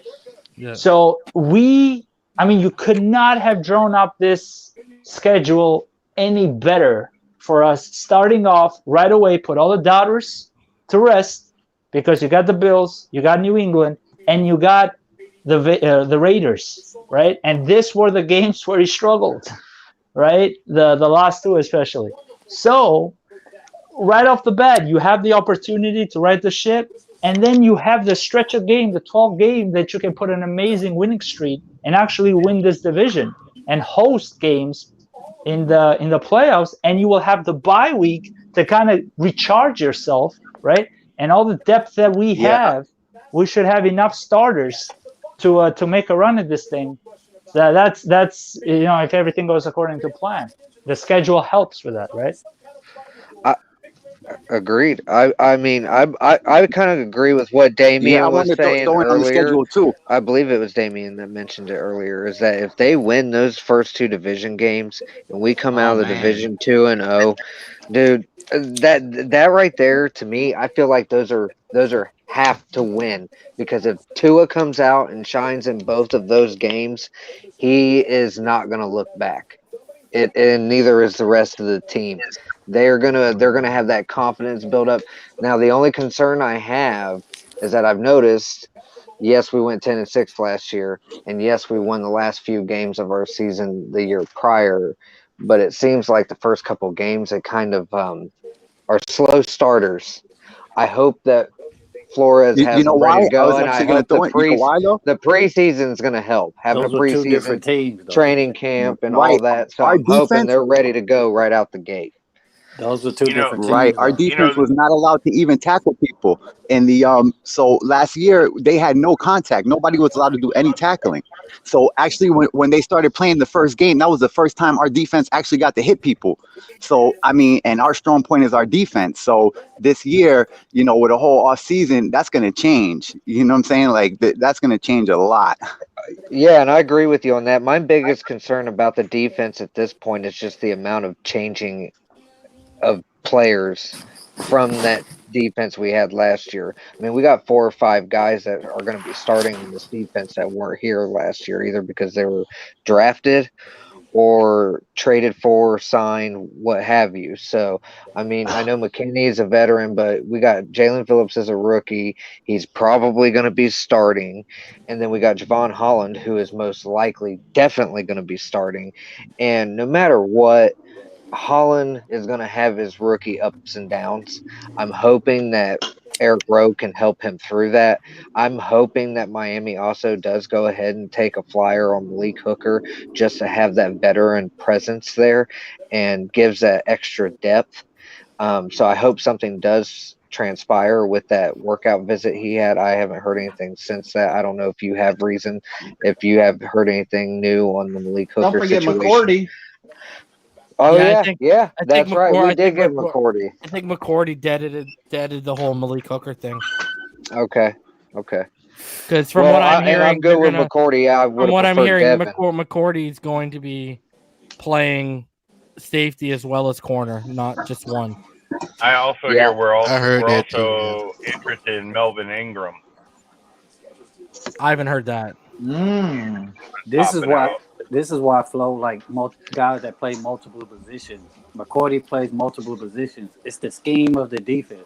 I don't never worry about the defense because Flo, that's his side. Like he comes from New England. If you think about it, they play scheme, and that's why they always got players that come out of nowhere, and you're like, who is he? Where did he come from? It's the scheme and the game planning that they do on defense. They get players that can fit them schemes. That's why it doesn't really matter to me that they got new guys to plug in, rookies, whatever. They know who they want. Flo know who he want on that side of the ball. It's the offense we have to be more, looking at like, okay. If my only concern with the offense is running back. Yeah, if the offense step it up, it's on. Hey, my concern with week 1 is I really wanted to see Fuller out there against that old secondary to see how they're going to keep up. But he's going to miss. Hey, that's why we got Waddle, Todd. We got Waddle, though. We got that young guy. Well, Fuller's back after the first game, right? Right, after the first game. And that's why back for Buffalo. But don't underestimate Joe Tooney being out either, being gone into Kansas City. Oh, That's going to hurt New England bad in the running up the middle. All I know is that they're going to run it against us. They're going to test us, and we got DBs that can stop the run now. All right, Brendan Johnson is in his second year, and he showed that he can tackle people down. And Javon Holland, this is what he was brought in for, to be that McKinney. Eldon Robinson, McKinney. Right, and then, of course, McKinney. Jalen Phillips, guys, he can man the edge like no other. Oh, yeah, right? he can stop the run. Right, don't underestimate the guys that we have brought in. They do what they do at a high level, and they're not guys who are veterans who are trying to mold into that position. They're naturally built for those positions, and they're highly talented, right? So Guys, they might be don't forget, rookies, but we have a 350-pound monster we can throw in the middle, too, on the defense now. Yep. Right. And kind of like Russ said, I agree a lot like Russ said. But my thing is, I think week 2 is our biggest thing. I think Tua, the defense, the team as a whole needs to get this monkey off our back that is known as the Buffalo Bills. Yep. If we can come in and smack them in the mouth, if we can smack them in the mouth week 2, man, I think they're gonna ride. They're gonna have all that confidence in the world, man. If we can beat the Bills, then we can beat anybody. The Bucks in week 5. We can beat anybody. Hell, we beat I'm the Bills. okay with losing to New England week 1 if we come back and beat Buffalo. Yes. Hey, Buffalo is the most important W they need in that first stretch of games because if they do that, that's gonna send them over the top confidence wise. And like Tua's trainer said, that's all Tua needs. Tua with confidence is Super Bowl contender. Just remember what he said, guys. That's why I'm so pumped. Let's go. And remember what you said about wanting the bye week after Jacksonville? If we can go ahead and blow them out by halftime, we rest the starters. But we are getting a bye week after Jacksonville. Oh no, is it? No, it's no. We got Atlanta after. Who are we facing after Jacksonville? Atlanta. Yeah. All right. I thought it was Houston. So if it was Houston, but anyway, Jacksonville's a bye week, man. Like, let's just face it, they're not gonna beat us on the road because for them it's a road game too, right?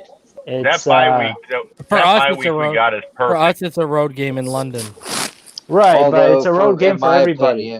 Actually, we got more fans there, right? So I disagree. I think that's a home game for Miami because the UK, the number 1 football team in the UK is the Miami Dolphins. They have more fans of that team than any other team in the UK. Trust me, that is a Dolphins home. It's in Tottenham. It's in Tottenham. It's not in London, though. So I don't know. I will tell you right now, I live in Jacksonville. There's not even a lot of Jacksonville fans here in Jacksonville. They're all Atlanta fans. Yo. No, my whole street's Dallas fans. Okay, I got RD. Dallas fans up and down my street. RD, do you watch soccer? Because Tottenham is in London. No, I know. I'm saying because the people they were talking about how Londoners, like the fans in London, are, but Tottenham, it's in the same region, so it's in London. Not gonna matter. Yeah, them and Chelsea are the two. Chelsea's my team. They're the two London teams, right? Yeah, you're right. It's not gonna matter. But it's 9:30 to start, right? So fuck, man, 9:30 to start on a Sunday. You got to be kidding me. Just wake up, RD. You know what? You know what I asked? You know what I asked? Why aren't they making them night games in London? Because it would interfere with the primetime games here. Or not the prime games. 2 o'clock. Yeah, it would be starting around like 2 o'clock our time, bro. I don't know why they don't do it. Because they want an early game for ratings, right? So maybe. Fuck, I gotta get up at. Well, I'll already be up because of my daughters, but so I'm good. Hey, the bye week I see coming at a perfect time to get healthy for a playoff. Yes, Todd. That's how I feel. You imagine? I see us only having. I'm predicting only 4 losses. That's what I said. Me too. That's what I'm saying. The floor. That's why I say for me, the floor is 12-5, and the ceiling should be 14-3, maybe 15-2 if they really hit stride. I mean, what's your record prediction, Reason? Because I'm kind of curious to see what yours is, man. I'm saving mine for the round table that I do. Oh, okay. Yeah. Hey, Reason, the four losses I see, I would say split with Buffalo, the Colts, the Buccaneers, and I see the last one until we beat the Ravens. I can't. Too much of a history there.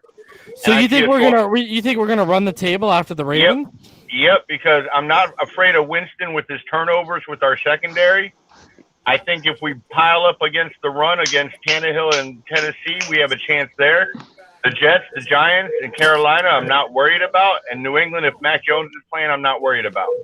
Guys, one thing is we will know if the Dolphins are for real. Week 1 of the preseason, we face the Bears, and if Waddle and Fuller tear it up in that first quarter, we'll be like, we're good to go, guys. We'll know in the preseason. Fuller's allowed to play in the preseason, right? Yeah, you're allowed to play in the preseason. Yeah. We'll know in that first quarter of the preseason, man. Yeah, because that's all they'll give. That's all they'll give them, right? I don't think you're gonna know anything. I don't think you're gonna know anything during the preseason. Hey, Reason, we're gonna make Carolina's quarterback see ghosts again. Come on. I'm telling you. You guys are just too excited, man. I think they're going to take a very conservative approach to beginning of the season, like they did last year. That's my. I don't think so at all. They're going to lean on the defense and try the defense, but they're not going to lean on the run. They're not going to lean on gadgety plays. They're going to lean on big balls. I mentioned nothing about gadget plays. Look what we did against Arizona. I plan on seeing an offense like that. Hey, that's what I kind of expect. Because that's the game that Godsey really was into his ear, was that Arizona game. And that's when he let him open it up. Yeah, exactly. And I really think that that's what we're going to see more of, is more like the type of style of play we've seen in Arizona, and possibly, I guess you could throw Kansas City in there too, especially after halftime. But with Gailey being gone, that conservative play calling, I think, is out the window. I think situational will be way better. Aggressive. Just the situational will be. They're going to have 3 runs in a row aggressive. and the red zone with Gaskin. That's insane. Well, if they're going to I do think what they're saying they're going to do in the beginning of the year than they will at the end. Well, I think what they're going to do is they made an emphasis of stating that they want to get more out of the passing game to create a better running game. So they're going to have to test defenses downfield with players like Waddle and Fuller, and hell, even Parker. And when they're going to be a little more liberal with going downfield this year. And I see Tua throwing some bombs, guys. I don't think that this is going to be conservative. I just don't. I don't see it. They're going to be more Flores aggressive. already said that. What did Flores say? The passing game's going to open up the running game because of the players downfield. True. They're not going to be able to stack the box against their offense like they did this past season. But to get them to respect it, you got to use it early. Yep. Dream scenario is Jaylen Waddle kicks off the season with a return kickoff. Right off the bat. I don't think returning kicks. I think they're going to keep Grant specifically as a special teamer. I would not do that, man. I would. Leave Grant for kicks. Let Waddle return punts. I would. Because the reason. Yeah, but he can return Waddle both. was better, but Waddle was better at punt returns. He was. Yeah, but look up the numbers. I agree. Holland was pretty good. Holland But was he's pretty good at punt returns too. Who? I agree. Holland, and Noah. But forget Noah. Holland's going to be a starting defensive player. I don't think he's even going to be on the special teams. Oh, hold up. No, he's gonna why be would you think Waddle being a starting receiver would be on special teams? You got to look at it that way too, because come on now. They're all going to be on special teams. I've already told you how they're going to use Waddle. They're going to use Waddle situationally on punt returns. Right. I believe he's not going to be returning kicks. But Reason, thank you, Reason. Would you say would they use Holland on special teams? Of course. Oh yeah, like on kick coverage and stuff. Yeah. Sure. Right. Yeah. But I think this is. I think you want my opinion. I think that's Robert Foster's job to lose in kick return. Maybe. Yeah, I forgot about him. He's a Blazer. Yeah. And they've got so many receivers. If Kirk Merritt works out, first of all, the guy's got 4.3 speed. The thing is, look at his body. I keep saying the guy, his muscles put on muscles. The guy has the body. What's crazy about him is 4.3 guys aren't built the way Kirk Merritt's built. No, that's true. He's 220. He's 220 pounds. Like he's got the body to take the punishment on special teams. Right. Kirk Merritt look like a street shark, bro. And he can stop on he has moves where he can stop on a dime. Hey, I got a question. Reason, how tall is bro. Kirk Merritt? How tall is he? 6 foot. He's 6 foot even. He's 220. Let's try him at running back. No. No. Why not? He's 4.3 speed, 220 pounds. Why not? No, he's never been a running back. He's a receiver. So, that's what training camp's for. No, I think the reason why you didn't see him last year, you didn't see because they activated him for one game, but you didn't see anything. The reason why is because, well, no, he was activated for a game, so he was off the COVID last list. game of the year. The problem is he battled injury because people keep forgetting. Remember, go back. I was wilding out because him and Tua, they started getting a rapport going on during training camp. People forget Kirk Merritt and Tua burned Byron Jones in training camp. True. And the thing that I think I keep going back to it, and Martin might agree with me because we've both been in, I played high school and college. Same thing with him, but I played Canadian college ball. Martin played, legit American college ball. I think they're working on expanding his route tree because he came from Arkansas State. And if you watched him at Arkansas State, it was one of the things that Martin's talked about. Get the best athlete on the field to football. Don't worry about how you do it. Just get the ball in his hands. And he didn't have a refined or an expansive route tree. So I think what you had was he had the injury in training camp. Then he got hit with COVID. And I think after that, they said, okay, we got to refine this kid's route tree. And you've seen him. What was he doing? He was in that famous photo that's come out this offseason on the day of Albert Wilson's wedding when Albert Wilson's out there. Kirk Merritt was out there too. Yeah. Hey, Reason.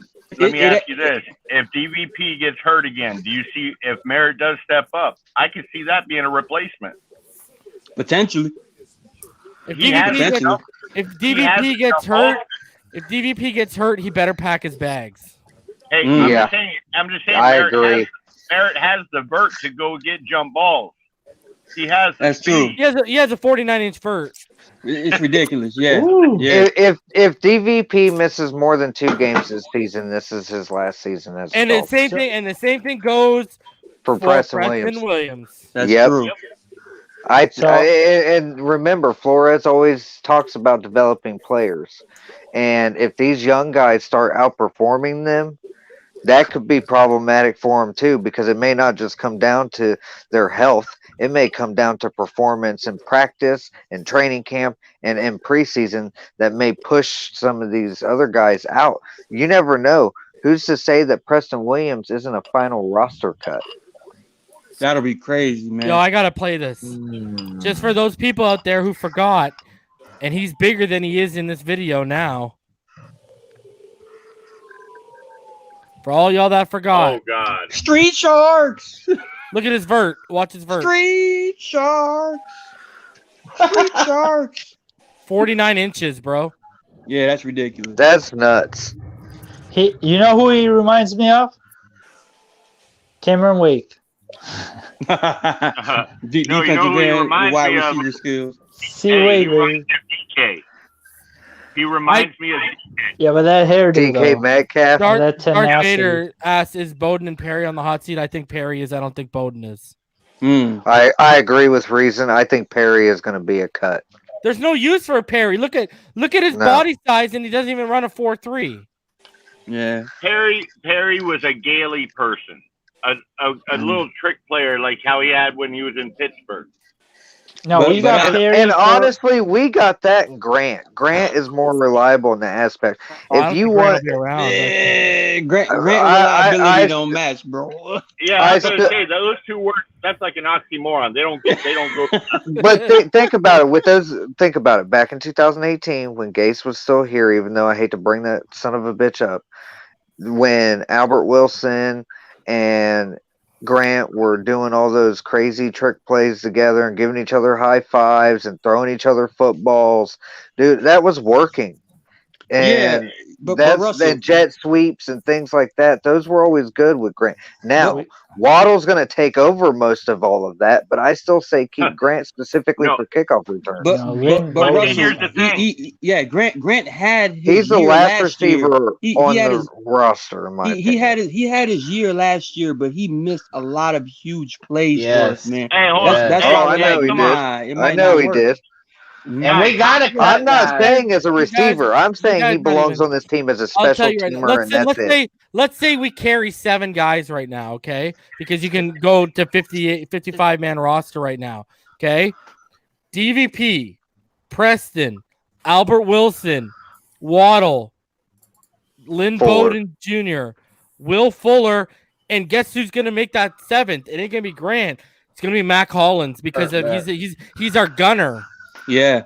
They're gonna carry 8. They're gonna carry at least 8 wide receivers, man, because they can. And maybe Robert Foster, yeah. And then they will have people on the practice squad. But one thing is for sure, Lynn Bowden has taken the job of any other type of trickery gadget guy that we need. Mm-hmm. And then you're gonna have Will Fuller and Jaylen Waddle be the real deal, and then the rest of the guys will be depth pieces. Bowden can return kicks. People forget that he did that at Kentucky.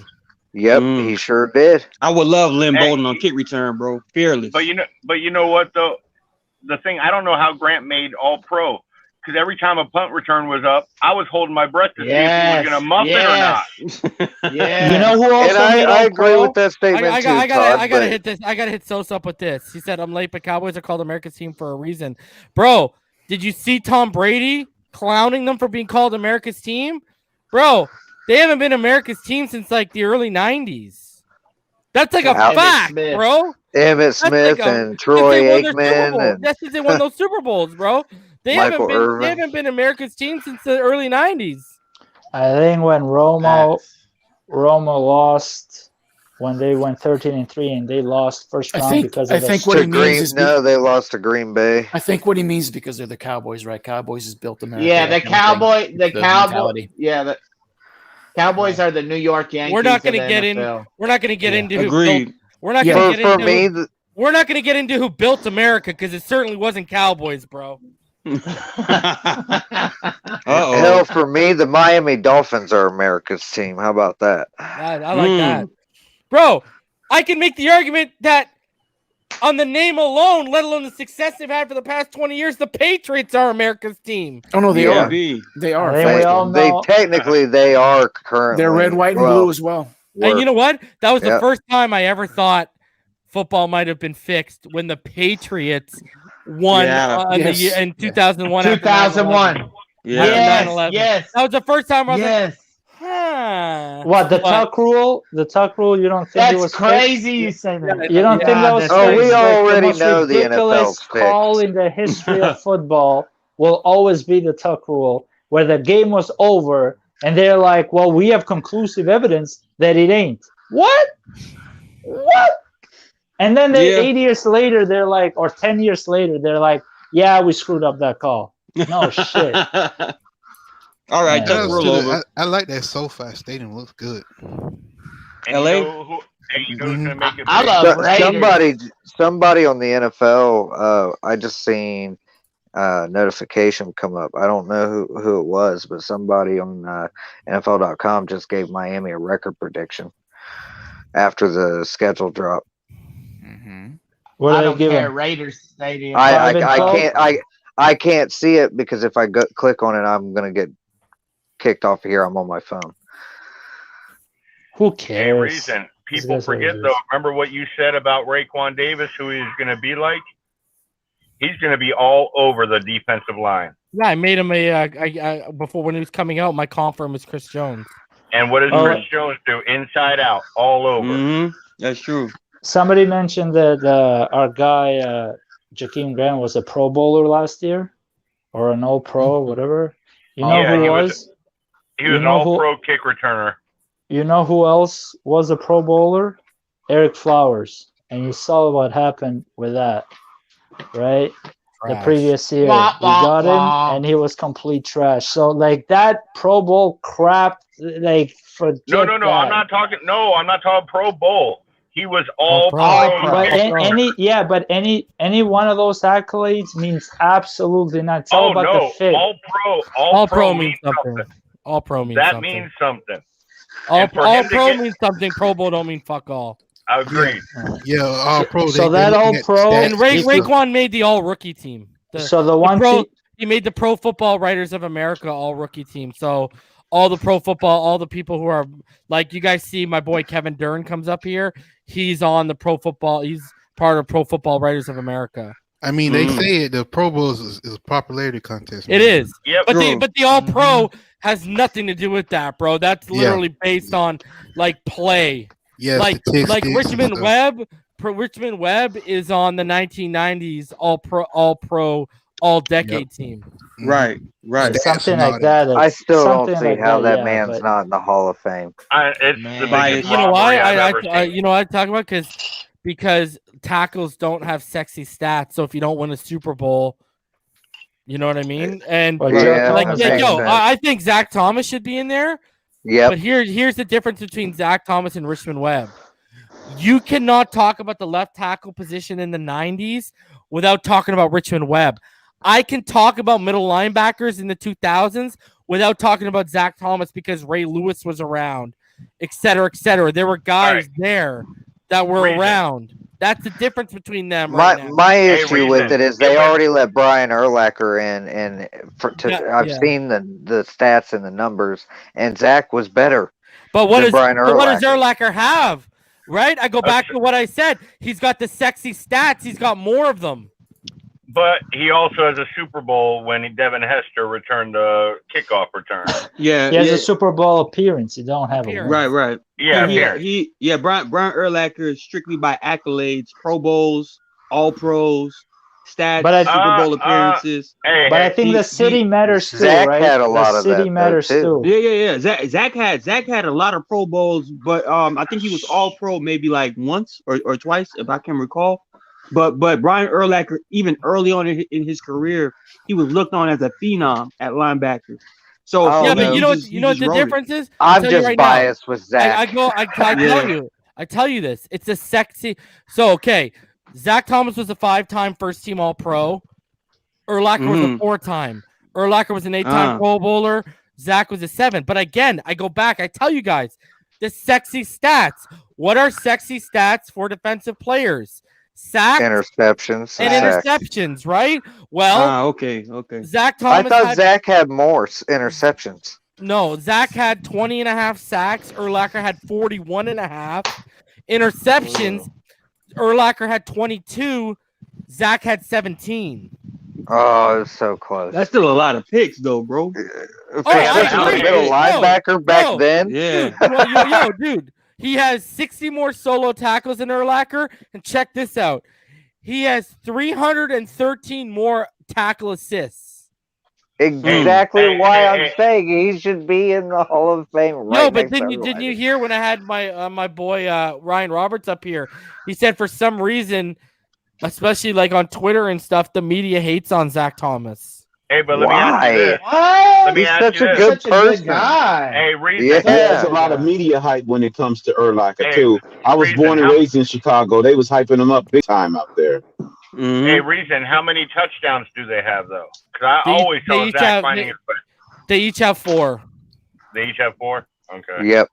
And Zach has 16 forced fumbles, and Urlacher has 11. I'm telling Zach you, always found a way around the ball, man. It's the fact that he doubled up the sacks, and he has 5 more interceptions. I'm telling you right now, it's the sexy stats, bro.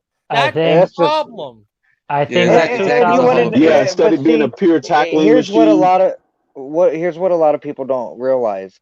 Urlacher was like 6'3", 6'4", 260 pounds. Yeah, right, while Zach was 5'11", 5'10", Yes. 5'11", It was size 240, prejudice. 250, and just running people the hell over because he had heart. Heart, and that's something. Heart, baby. And that should count. I'm sorry, heart should matter when it comes to the Hall of Fame. You know what they hold against Richmond Webb?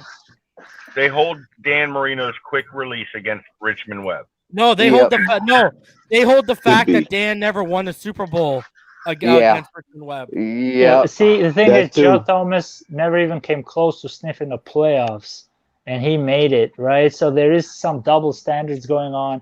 But I do think by making the Super Bowl with Urlacher, Zach made the playoffs. Zach did, yeah. No, I'm talking about Fielder years. No, where was I? No, you were mentioning the Richmond Webb. Joe Thomas didn't make the playoffs. I'm saying, like, he struggled. I'm talking about the tackles, right? Because you were talking For about Cleveland. Oh, you Webb, said Zach. right? You said Zach. That's why. Oh, okay. No. So Joe Thomas made it, right? So there is some double standards happening. How come Richmond Webb is not getting in, but Joe Thomas is getting in? And despite in regards to Urlacher, I solely believe that 2006 year where they went 15-1, right? He was the poster child for that team, right? And because it's Chicago, that played huge dividend into him getting indicted, and early too, because he got indicted pretty early, right? Wait, Urlacher. He's a first ballot. Right, so Urlacher didn't go 15-1 in Chicago. Yeah, he did. No, he didn't. No, he didn't. Only the 85 Bears went 15-1. Yeah, that was the 85 Bears that went 15-1. Mike Singletary was the middle linebacker. No, they went 15-1. What are you talking about? They went 15-1 2006. No Chicago team went 15-1 under the 85 Bears. Trust me, bro. I was born and raised in Chicago. Brother, in 2006, they went 15-1. The Chicago Bears regular season schedule. They went 13-3. They went 13. Yeah, 13-3. Only team went 15-1 was the 85 Bears, and they lost to those Dolphins. Yep, that's true. true. My mistake. The 84 they made it to the 49ers Super went Bowl. 15-1 as well. Yeah. 84 49ers went 15-1 as well. Yep. And they lost to the Rams. Going off. But respect to all the players, man. Zach Thomas, Richmond Webb, they both clearly should be in the Hall of Fame. Let's see what they do come next year. Hey, but obviously this is still a popularity contest, just like the Pro Bowl. You gotta understand, when you go from Anthony Munoz, the next tackle to come up that was the closest to him was Richmond Webb. That's true. That's very true. I don't know, man. There's a real bias out here, man. Maybe they just lost sight of Richmond for all we know. He was all-decade team. We've had three Hall of Famers since the 90s, right? Marino, Shula, and Jason Taylor, Jason right? Taylor. Those three only, right? So look at that drought, I believe man. so. 30 years we've had three guys. Well, Right? we also Don't have, get me wrong. we Hey, also don't have get me what wrong. the Junior face. Seau? No, Junior who's the Seau? well, he was only here for a year, right? Or Yeah, two. like Yeah, Uh, then he retired no, just to I'm get talking out of about Miami and go play for the Patriots. the receiver who played for the Browns. Landry? Paul Warfield. Paul Yeah. Warfield. Paul Yeah. Warfield. When He's did a he? Hall of Fame. He's a Hall of Famer, but I think he went in as a Brown. No, he But- went in as a Dolphin. No, he went as a Dolphin because he was on that undefeated team. No, but what year did he go? But he was playing in the 70s, In the 80s. though, right? Yeah, the 70s. He was on the perfect team. I'm talking about I the think last. he was inducted. Yeah, I think he was inducted in the 80s, if I'm not Yeah, mistaken. the last 30 years, we've had three guys get in, and two of those guys were pretty much 70s, 80s. It was only Jason Taylor that was brought up in the 90s and got in. So I'm telling you, we are due, and we got a lot of guys now with Xavier. I know people want to trade Xavier Howard because of I don't know why, but this man, if this team succeeds, Xavier Howard is going to be talked about if he continues producing the way he is. And then obviously you got Tua, and we'll see what happens with Waddle. But I think we're finally getting those special guys, especially coaching staff as well, and the GM, that it's all coming together, man. I'm glad that you brought up X because I've got a hot take for everybody. I think that X is going to be the first cornerback in the NFL to reach double-digit interceptions 2 years running. That's not far-fetched. It's possible. Well, look at the quarterbacks we're facing, right? A lot of rookies. All right, Sam Darnold again, right? I don't know what they're doing over there in New Orleans with the guy that throws only. We might get 4 interceptions versus James Winston. I don't care what he thinks he has done over there to restart his career, right? And then, of course, you still got Cam Newton over there. Like, we have so many different quarterbacks. I don't fear any of them, right? Half of them could come against our division opponents. You want to know why I think he's going to get double-digit interceptions? I got a couple of reasons. Number one, he has to prove it to himself, and I think he wants to prove it to himself. Number two, he wants more money, and he's going to find a way to get it one way or another. And if he provides double-digit interceptions 2 years running, that man's getting paid. Or traded, and we're getting like 2 first rounds in a second. You want to know another factor? Another factor is You that forget one other key thing. Go ahead. More of a Hold pass. on. Go ahead, Pyro. Go ahead, Pyro. Is that when he didn't win Defensive Player of the Year, man? Yeah, I was thinking the same That was the thing, other bro. reason. He didn't win Defensive Player of the Year? No, it was Aaron It's Donald. Aaron Donald. It's always Aaron Donald. Oh, ooh. Hey, Yeah, forget one other Crazy you said that, Pyro. In fact, he came in third in Defensive Player of the Year. He got slided. TJ Watt was going to come in. Yeah, he got like if 3 it wasn't votes. Aaron Donald, it would have been TJ Watt. Guys. So it was terrible. And that was the other reason I was going to mention was Defensive Player of the Year. I'm glad you brought that up. There's no bias against Miami, bro. If he gets and I'm a two, sorry, he gets 3 votes. Man. I'm sorry, but you got to add one more thing. And Martin knows this being a quarterback. That pass rush comes in even more vicious this year with who we've added. Yep. They're going to make more mistakes. He's gonna be jumping a lot of routes, pretty much. I could see Byron Jones actually getting a handful. Maybe. I could see 4. I could see 4 picks. You forgot one from Byron. player. Dwight Stevenson is in the Hall of Fame too. Oh yeah, center. Yeah, the center. Yep. But you guys also got to look at too, man. Not just Howard, but the rookie we just signed, and not just signed, but we just drafted in the second round. That dude is a ball hawk. He is a ball hawk. Yeah. I hope he turns into our Ed Reed. Him and James will be competing for interceptions, man. I'm just saying.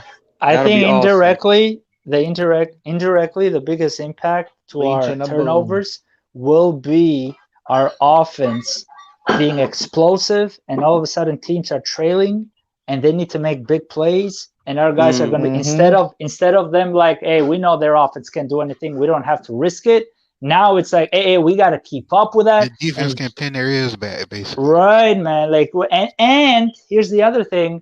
This is the second full year, because forget about 2019. That was a write-off for everybody.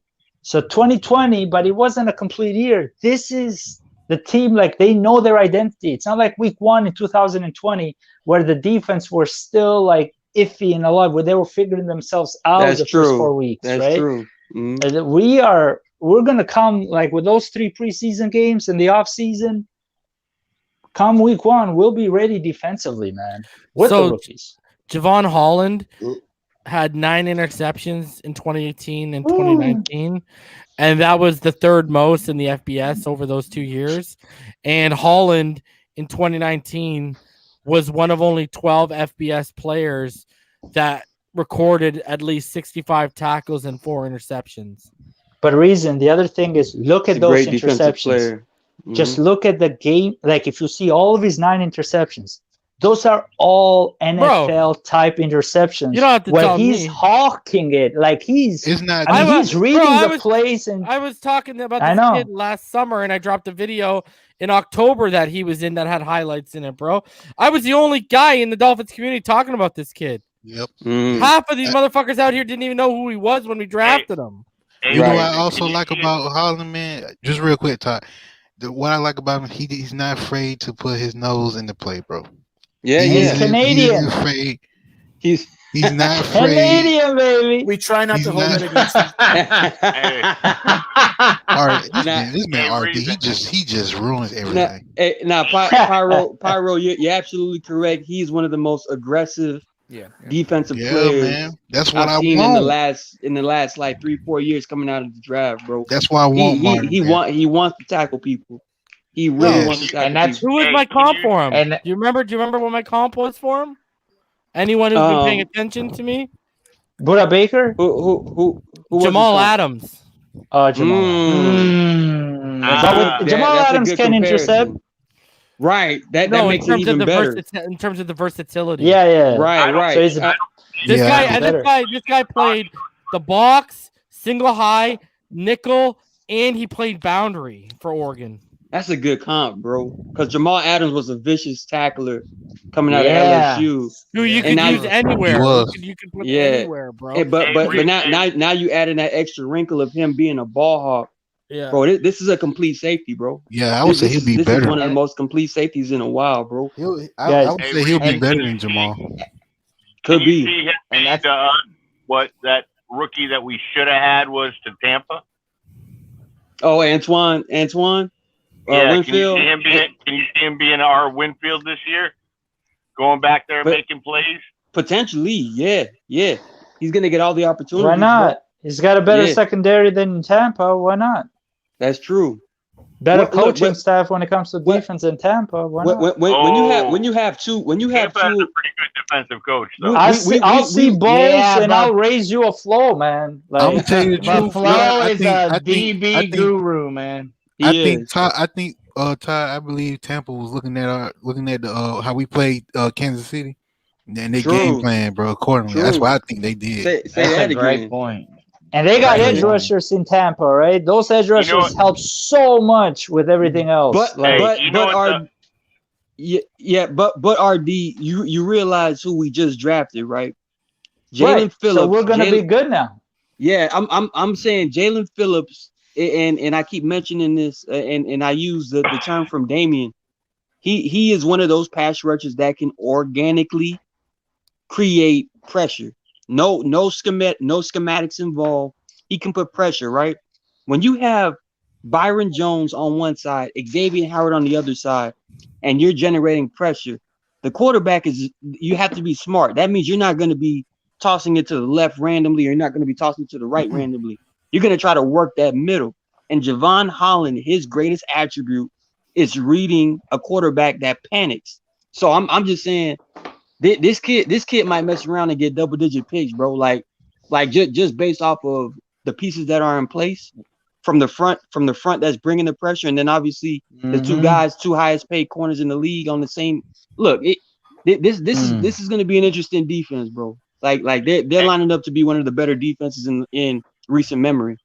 Like you look at that front seven. Just 1 second, guys. You look at that front seven when it comes to run blocking, because we struggled at times, especially early on in the season, because we couldn't set the edge with Van Noy at times. Like right now, all the guys that we have in the front seven, and then you got DBs like Brendan Jones with Javon Holland that can sniper the runner. Like we're not going to allow mediocre running backs to get to the second level. So we are always going to be we are always going to get that offense, the opposing offense, to go on third down. Might be third down short, third down long, whatever. All you got to do is just get them to enough third downs. It becomes a statistic in probability for them to convert a high ratio. So you will get them off the field at the very least field goal attempts. But you can live off of field goal attempts the entire game because it's not enough points, not enough possessions. Hey, we know. The only difference with us in Tampa Bay against Kansas City was we lost McCain for 2 plays that cost us 2 touchdowns. And they have a player named David who covers the tight end better than anybody from the linebacker position. That's very true. Very true. That was the key in that game. And we had no wide receivers. Yeah, we had guys from the local Walmart playing wide receiver.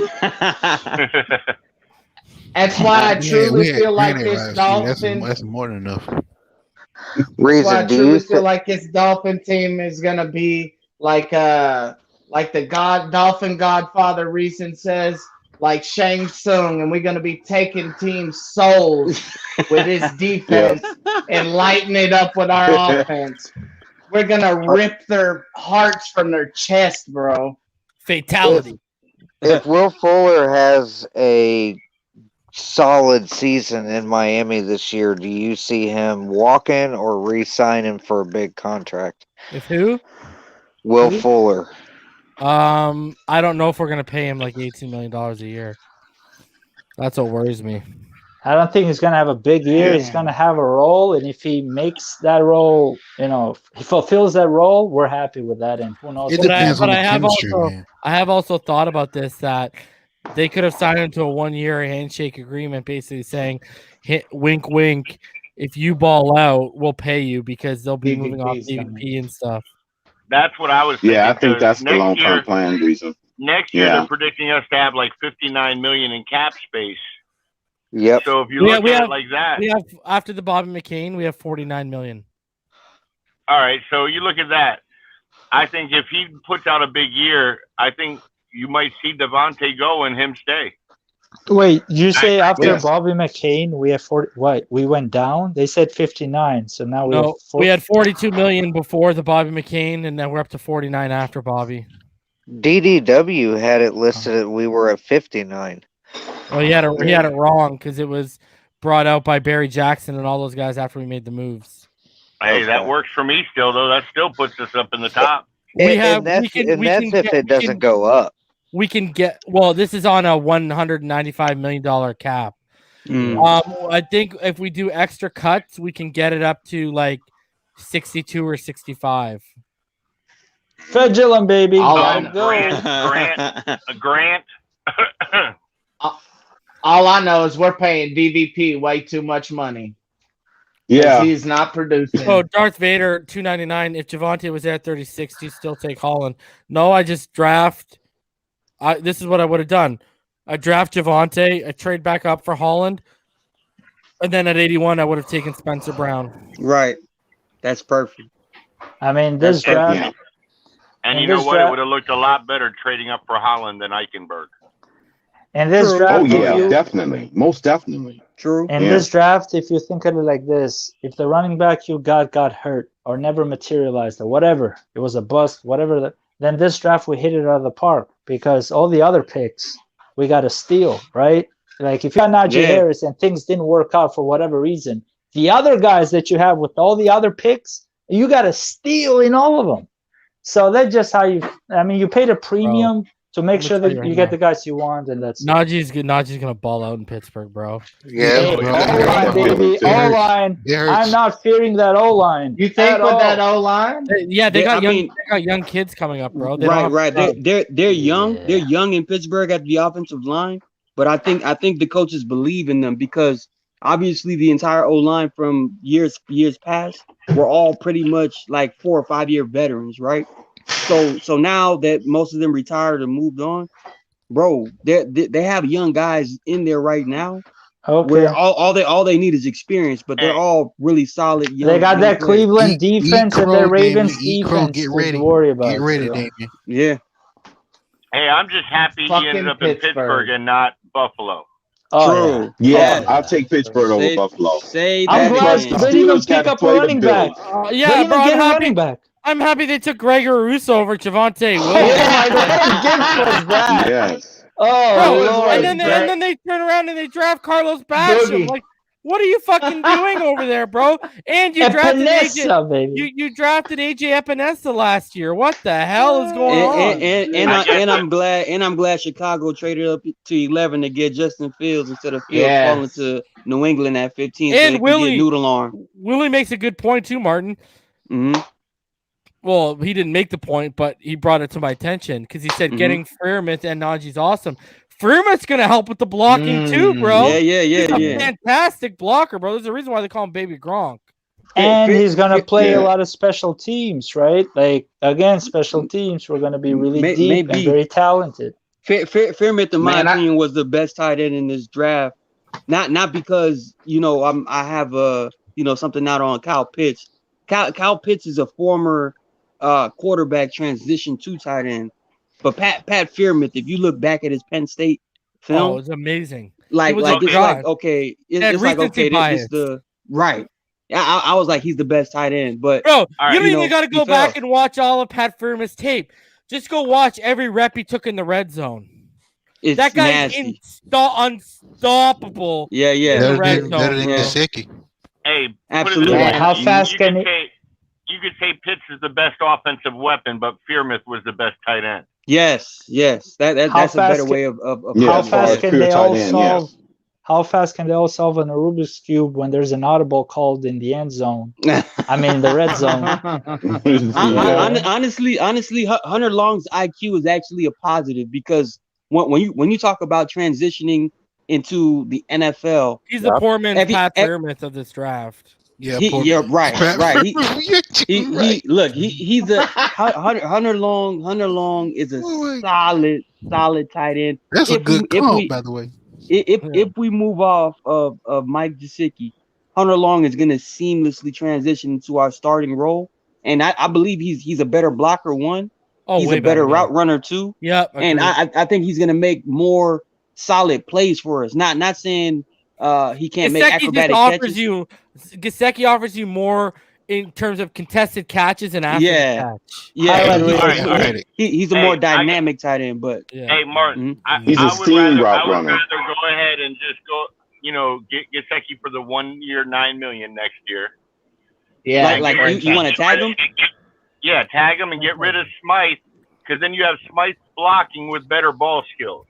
Here's my thing. It's just, I agree. What kind of pisses me off is that we got so many freaking tight ends in that room, bro. It's like it's honestly. I told you that we got 20 receivers right now, man. Pyro, do you play tight end? You might have a chance, bro. The tight ends and wide receivers account for 20 players on that roster. Bro, I had a tweet, Todd. It blew the fuck up. It got like over 300 likes or whatever, and like a bunch of retweets and shit. And I said, I everyone, because everyone was bickering about Tim Tebow, whether he's privileged or whatever. Everyone needs to know, 31 teams wouldn't have given Tim Tebow a shot. It's the fact that Urban Meyer's there. Yep. He can teach Lawrence the system better than anyone. And like Martin said earlier, he can teach Lawrence how to be a leader. The thing is, though, I said, everyone's sitting here bickering about Tim Tebow, and I'm just shocked that the Dolphins let a free agent tight end on the market slip through their grasp, bro. That's uncharacteristic of us. Me personally, reason that you brought up Tebow is I really feel like he got a raw deal in Denver to begin with. He lost to the Tom Brady and the Patriots in the playoffs, and then here comes Peyton Manning. I mean, and then he got stuck in New York at the Jets. He never had a fair shake. Tebow's situation reminds me of Josh Rosen a little bit. He couldn't throw the ball, Russell. What are you talking bro. about? His mechanics were so shit, bro. Oh, I You know want to that talk game's raw terrible, but deal? either way, he's a good Tebow. football Poor player. Tebow. He's a good leader. Colin Kaepernick got a raw deal. Yeah, You can be a that- good that leader. too. You can be a good leader all you want. If you can't win games, then that go out the window.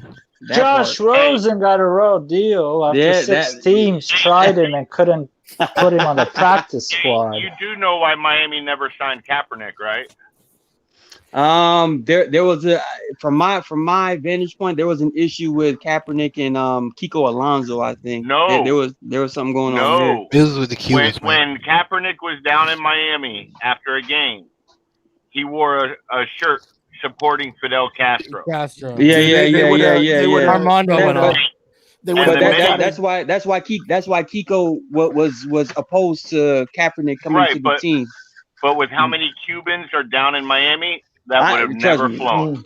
Trust me, I know, because I work with them. That's a no-fly zone. I get it. But Those are fighting Kaepernick, it is. But Kaepernick was still a better option at quarterback, bro. Like we can't front. Better than Jay fucking Cutler. All I gotta I would've say taken is, him over Cutler. hold on. All I gotta say is this. What's wrong with that? What's wrong with that? Looks like a fucking wounded duck, bro. One more. Shotgun. Drop back. I got him. He's open. Oh. That's when you turn and walk off the field and say, I don't get it. Bro, Look how the camera followed the ball on the ground. Yeah, that's when you turn around and say, hey, guys, which one of you put grease on the ball? Who did this? I should eat that popcorn. Should Hey, eat that popcorn. Who deflated these balls? Who deflated these balls over here? Should eat that popcorn. I don't even comprehend that. How can you not throw the ball? I don't understand that. Bro, But I will say this. I will say this, fellas. This is the reason why I said quarterbacks from the state of Florida struggle so much in the NFL, because we don't get taught the fundamentals in high school. We literally just catch the football and throw it to the best, athlete on the field on bubble screens, on goal routes. We don't read nothing. I didn't learn how to read a defense until after college. That's how bad it is. Hey, I played in South Florida, too, in high school. Don't feel bad, Martin. Down here, Josh Martin, Rosen couldn't or read down the defense in the pros. Hey, Martin, every spot we have superior athletes, except for quarterbacks to California. Absolutely agree. Texas and Texas, yeah. But that's why Texas and California always produce like a pro quarterback. They prepare their guys from 14 years old, bro. But down here, and even running backs. It's all running backs. But even Tebow's from like the Jacksonville area. He went to Nice High School, right? Mm-hmm. They don't even coach them right up there.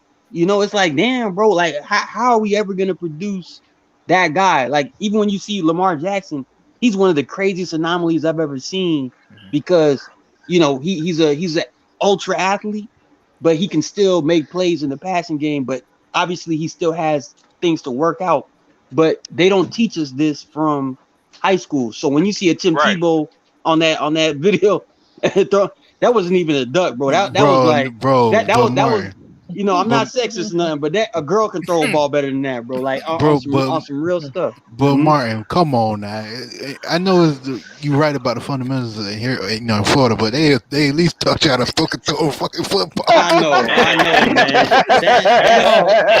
man. We're talking about young kids getting developed. I don't know if you guys seen the video. I want to get everyone's thoughts on this shit. Flag. Because this you need to send that to Clump. This made its rounds yesterday. Yeah, I know it. This made its rounds yesterday. Oh yeah. I want everyone's thoughts on this one. Okay. Run! Oh yes! Oh. You're good. Oh, that gives me cold chills. Run!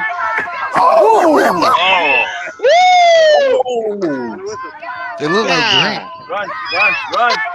Oh! Okay, yes, we do also produce number 4 hitters. ain't shit. Number 4 ain't shit, They're bro. getting He a knew lot exactly of what he was flack. doing. They're getting a lot of flack for that Rhino, video. don't they remind you of Grant, bro? With those big I was ass just about, helmets. damn it, Against bro. the Bengals? Wow. I'm sorry, bro. I was gonna say I didn't know Grant had a twin brother. Oh, Damn. Lord, bro. I'm not gonna lie. That reminded me of a video I saw like back in the day of the hardest hitting 6-year-old, and that kid was running on the sideline, and he hit the kid so hard that he literally baptized him. And one of my friends was like, as soon as I see a kid get hit like that, I'm grabbing my son by the hand, and I'm like, nah, you ain't playing with these. Yeah, but yo, in all seriousness. Yeah, man. Is that a drill they should even be running at that age? They really shouldn't. No, not at all. No. They look like a perfect storm, though.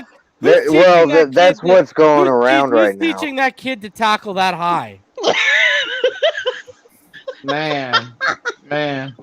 Like what? It looked like a perfect storm. You had one kid that was ultra ready, and you had one kid that looked like he, you know what I'm saying? He maybe had some ADD or something. He was thinking about his toy at home or something like that. He forgot he was playing football, man, I can't wait to play with my He-Man Yeah, after but this, man. yeah, that's too young to be doing that. That's He too person. young, though. He person. Yeah, it's too young. I mean, yeah, they got to That's be like- between 6 and 7 Bro, years old. yeah, somewhere bro. in there? That's like, what do they do after that? They send these kids through the tunnel of love, bro. Yeah, I ain't gonna lie, bro. Look like it Man, was we like, was doing you know that. No, that was know by those- Yo Martin. That was the best thing about being a quarterback, bro. I didn't have to compete in any of that shit. I used to just Man, sit back. I used to sit back, and they used to be like, no. So I used to Look, run these I used to see these in college and university. You know, I got my red shirt on. I'd watch these meatheads light themselves up in the tunnel of love, bro. And I'm sitting there like, y'all are crazy right now, bro. Man, they forced us to do Oklahomas, hamburgers, Bull in the was ring. crazy. Yeah, man, they was crazy, man. That's when their brains are developing, and you're already giving Right. them. Yeah. Absolutely. Yeah, nah, that dangerous. is true. On a serious tip, that's true. Yeah. I'm Yo. telling you man. right now. If that kid went to school the next day, he's a champ. That's all I Hey, Reason, I'm I'm not telling gonna you put right it now. past. That had to be a concussion. Hey, He had to I'm get a all- concussion from Bro, that. did you see him after the hit? I think I didn't play it all, but if you see him after the hit, he was on all fours trying to get up. Hey, but hey, That's And you know what's I'm worse? sorry. You know what's worse? The coaches are fucking laughing. Yeah, Hey, I Reason, see. I'm That's sorry the to part. say That's this. the video. That's terrible. Hey, I believe in toughening up my son in football. Don't get me wrong, but I'm whooping that coach's ass. Me too. No, he should yeah. be fired. Yeah. I might swing on him. They Yeah, should you're never right. be able to hit him and the coach. I mean, his coaching staff should never be able to coach again. Mm. That's too I have young, a- Yeah, man. for real. You I shouldn't know. be. You That shouldn't be video's running gone those drills. viral. You shouldn't be running those drills until at least 10, 12 years old, bro. Yep. Agreed. Right. I would say. Keep them in a little you know, closer. They could do Bro, like the little, you didn't you know what I'm even saying, teach like that blocking hand You placement. clearly But didn't even teach that kid proper tackling technique. Look at how high he went in nah, on him, he bro. totally left with his head. Y'all should see some of the comments people were saying about that video. It's catching so much flack, and Yeah, it's and so bad. you taught So bad. your running back to lead with his head. To lead with his head. Mm. Yep. Yeah, nah, it's not they, good. they, And it's yeah, hard. that's Where bad was that? coaching right there. Where was, I don't know where was it that was. video shot? I don't know. Look how- like I you seen know, the Titans logo. Yeah, That's I what seen I'm the about to Titans say. logo. I'm but yeah, I not don't gonna know. because all these young teams like they take professional logos and like call They take themselves it. that, right? Yeah. Yeah. That was a bad collision though, man. Because I started For playing real. close to that age too. About 9, 10, Yeah. Pee Wee League, pads. Yeah. Man. They do that in South Florida. I was actually wondering if that was South Florida. They start them young down there. Nah, bro. Man, we start young kid- up here. Yeah, I'm about to say the kids down here in Pee Wee, Pop Warner, Little League, man, the helmets are bigger than their entire bodies, bro. They just be Right. walking around. Yeah. Bro, But and apparently raw, though. apparently the Tennessee Titans are absolutely livid that their logo is being used in that like by that Oh team. yeah, I didn't even think Yeah, about me that. too. Damn. Oh, there you go. There you go. There you go. The team in the video is the Weddington Titans from North Carolina, part of Oh, the North Pop Carolina. Warner Little Panthers organization.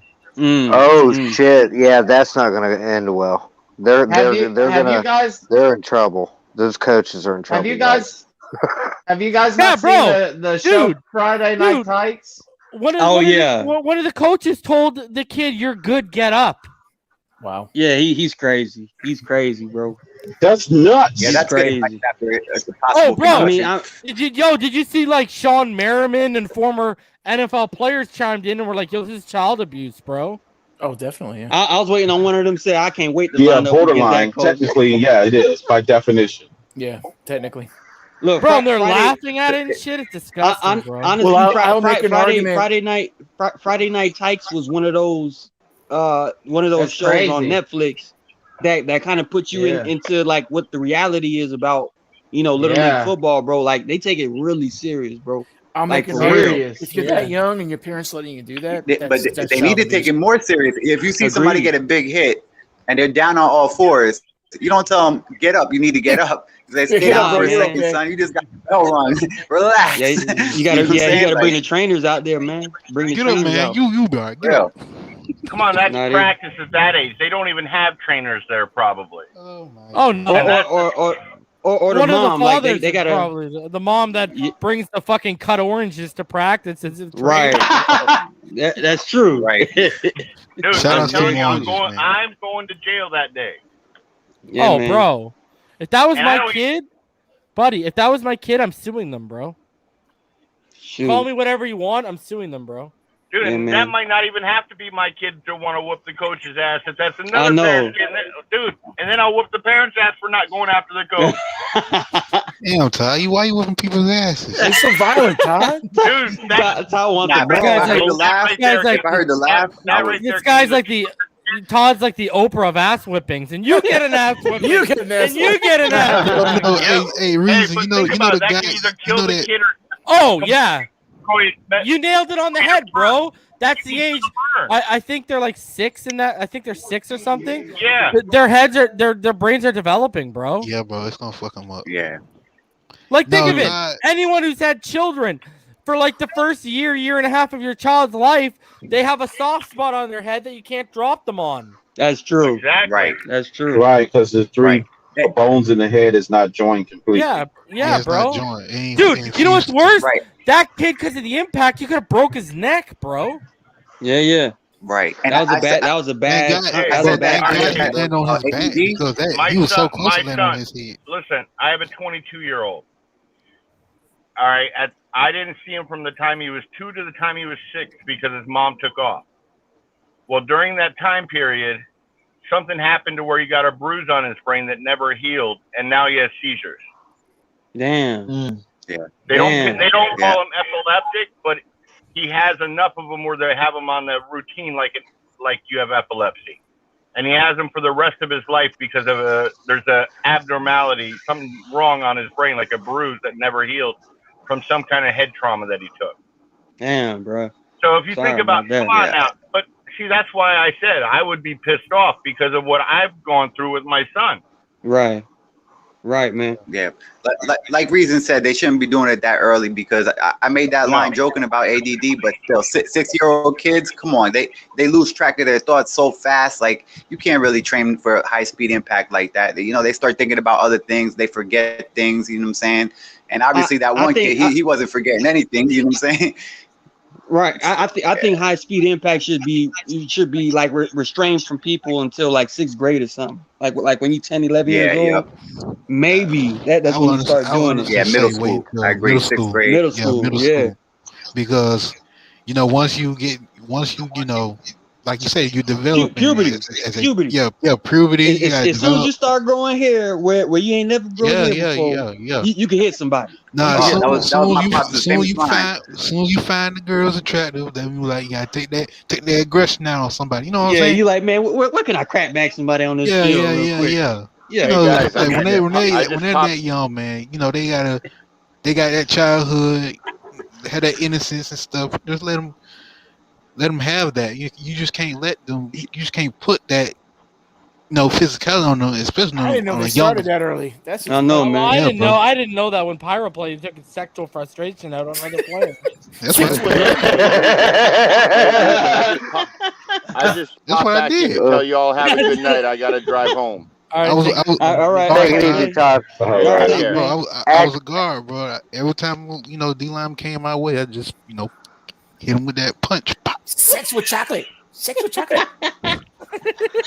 I believe Show the children up, bro. are You got future. it. Thank you. I'm just telling you. Once you get puberty, like I said, you go through all that physical changes. Your body, your body, You develops. become a man. You know what I'm saying? Yeah, man. Your body develops to be able to take all that physical abuse. That's You know true. what I'm saying? You That's gotta, I mean, technically, they're your brain doesn't stop growing till you're 25, but I understand what you're saying. No, I'm just saying in terms of your body being able to take that abuse. You're still developing. Yeah, you have as to a have man. actual muscle. Yeah. Yeah. Can't. Yeah, They even when ain't you got even no when you damn hit six puberty, packs and shit. you actually want to do more because you're growing and stretching. So during puberty is the time we all get rowdy. That was the time I used to fight the most. All my friends, all we did was headlock each other, you know what I'm saying? Fighting in the pool, doing all kinds of things, you know what I'm saying? Yeah, So, yeah. that's true. I think they should. Sixth I grade, think that's a good time. if they do want to instill that football mentality to them young, try to keep them that fundamentals, they should play flag. Flag first, yeah. Just something like if you wanna have that, that mentality into them, like that the terminology and all that stuff at a young age, then because you learn more when you're younger. So I think flag football is probably the safest way you should do. I used to play. So, I used to play what my flag in my nephew off started. season. In my off season, that's what I'd play is flag football. Yeah, that's the best game to just learn how to play football, bro. As soon as you learn how to play, that's when you know what you're doing when you get out there when the pads is on. So trust me, flag football we is start talking about sex. Sorty would show up, dude. I know. he showed up. Yeah, no. Hey, did reason? he? Yeah, he's in the chat. His sex alarm went off. Woo, sex chocolate. his sex spidey senses. We know. My how to version summon them, bro. alarm just went off. We know how to summon them, bro. I got to get out of here too, guys. I got work in the morning. Fins up. Like I said, floor for this team 12-5. Ceiling should easily be 14-3. I have high expectations this year. I'm very excited. That video really pumped me up. Reason, thank you. I needed to hear that. I really did. I've been telling you that for months. Yeah, I've been telling you that for months. Well, you know what? Do I smell it for you? See. We'll see how it goes this season. Don't get overexcited here. Try to keep a level head. I got the receipts of your reaction of draft after the draft, man. You was, bro. I thought you about to jump off the cliff. I was like, "What's wrong with Russell?" I'm still not happy with the draft. Russell, like, we need a running back. We're still missing I don't. This is how I look at it. Okay, I'll make this real quick, and then I got to get off here. This draft should have been about building around Tua. I felt like this defense could have waited one more season before attacking the areas that needed to be, because they were 6th overall in scoring, which is the most important part about a defense in my opinion. And they did what they had to do. It should have been about putting as much talent and making Tua as comfortable as humanly possible. And Waddle, I get that, but if you, instead of having Jalen Phillips and you pick up Najee, then you got his roommate, one of his best friends, right next to him in the backfield, and Waddle. And then, to me, that's just a comfort blanket for a quarterback. And I'm just like Reason said, Najee's going to kill it in Pittsburgh. And we're going to regret not taking him. I'm not saying that Phillips isn't going to be, this amazing, I'm not saying he's not going to live up to the draft status. Oh, I know they did. They tried to trade in front of Pittsburgh, but for some reason he just didn't pull the trigger. And I'm sorry, I don't care. Because they wanted the 36th, the 50th, and a day 2 pick next year. They was trying to fleece him. They were literally trying to fleece him, bro. Was it Tennessee? No, it was the Minnesota Vikings at 23. See, I don't understand why they should have. See, they shouldn't have waited that long. They should have went with Tennessee. Because I feel like they could have worked out a deal with them, because Vrabel had a connection with Flores. No, it's because everyone knew what we wanted. That's why. Either way, the point being that was really the part that bothered me the most. Is I felt like, Flores just picking his defensive guy yet again, and I really just wanted the first round in particular to be about the offense. I wanted a I don't playmaker. blame you, Russell. I don't blame you. Understood. I So don't blame you. but I still love this team. Am I still pissed off at Greer? Yes, but I will still root for this team. I will still support this team, and I will support Tua. I want this team to just make it fun. Make it fun. I'm so pumped up. I can't stand it, and it's gonna be fun trying to go to sleep tonight. Thank you. Y'all have a good one. Feds up, fellas. I'm out of here. All right, Russ. Be safe, bro. All right, guys, we hit the 2 hour and 30-minute mark. I'm gonna do final thoughts anyways. Ryan, let's start with you, buddy. It was an interesting schedule. Just really quick. I think 12-5 is reachable, like everyone's saying, and the ceiling's probably 14, 15 wins maybe. It all depends how quickly they lean on Tua or when they do. I still say they're going to go heavy defense and try and rely on the rushing attack, and then do everything after that, like in the third, fourth quarter, using Waddle and Fuller when he's playing. And fins up, guys. Pyro, your final thoughts, buddy. I'm pretty much agreeing with Rhino. 12-5 seems reasonable, but I kind of wanted Buffalo a little later, so at least we can get the offense, to gel a little bit more. But it's gonna be interesting how we do how they plan this out, because it's not an easy 3 games.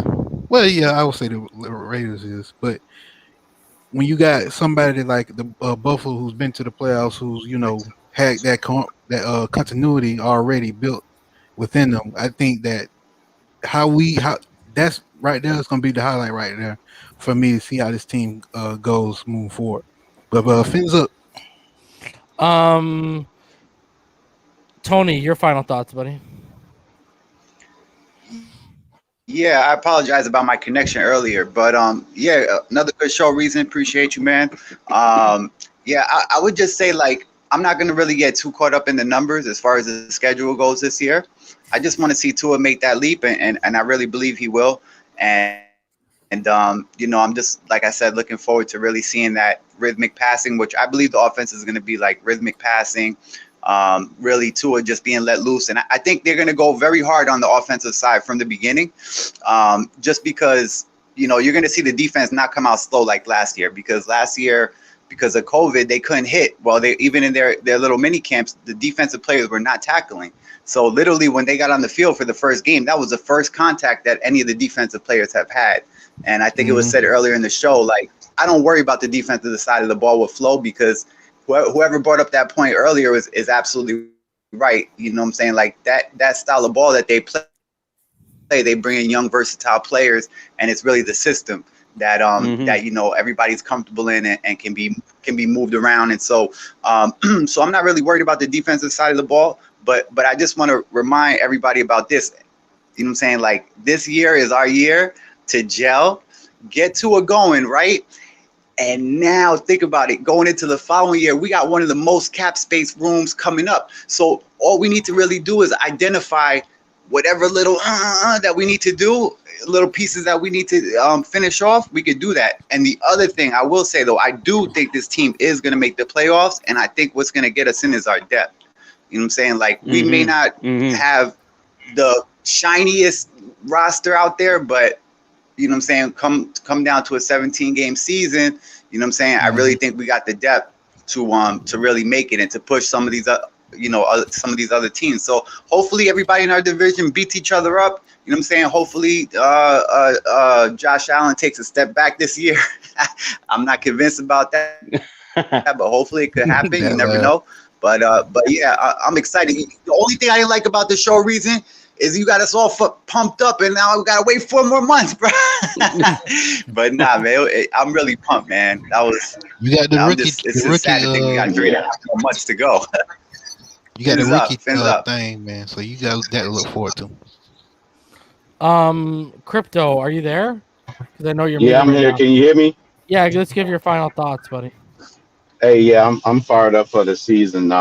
The only thing that worries me about the first 6 games that in Dolphin-like fashion, they'll lose to the Raiders and the Jaguars and beat the Buccaneers and Colts.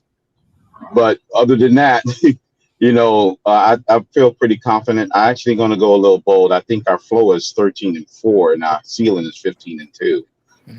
Just because of the makeup of the matchups, as far as how they're going to defend us versus us defending them. But that's going to be the biggest plus of everything, because our defense, I think, from a player mano a mano across the board on the 11 men, I think we match up well against a lot of these teams. But it's just a matter of getting that preseason in there and being able to work out all the kinks during those, 3 or 2 preseason games or whatever they're going to give us.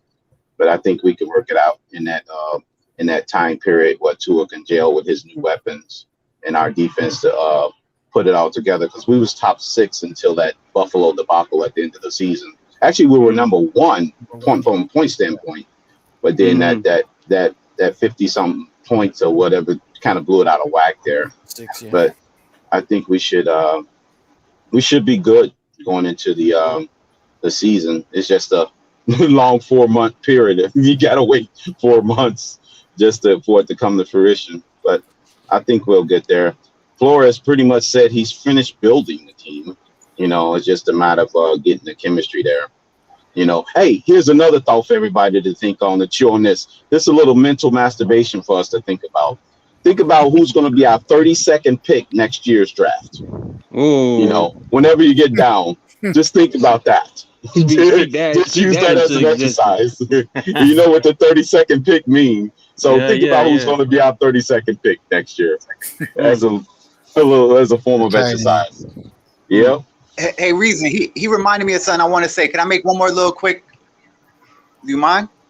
Yeah, make it quick though, bro. We got to go to Martin too. Yeah, I was just gonna say, something I've been hearing too is like how Flo and Greer, they kind of failed on spending all that money last year and yada yada yada. I don't really see it like that. I think actually, you know what I'm saying, they knew those players were gonna roll over, and now what you're seeing is them building the team from the rookie standpoint, and those were stopgap people. You know what I'm saying? But I've been hearing that narrative go around. I've been meaning to say it on the show for a minute. I actually think it wasn't failure. I just think that they really used those players as stopgaps till they can get some of the rookie class going. So I just wanted to say that real fast. All right, Martin, your final thoughts. Yeah, Reason. Man, intro fire. You know what I mean? That was that shit right there, man. That got me so hyped. The schedule, man, it's gonna be a, just straight up with y'all, man. It's gonna be a rough ride as far as the type of competition we're gonna face week in and week out. But I trust the process, man. I trust the flow set.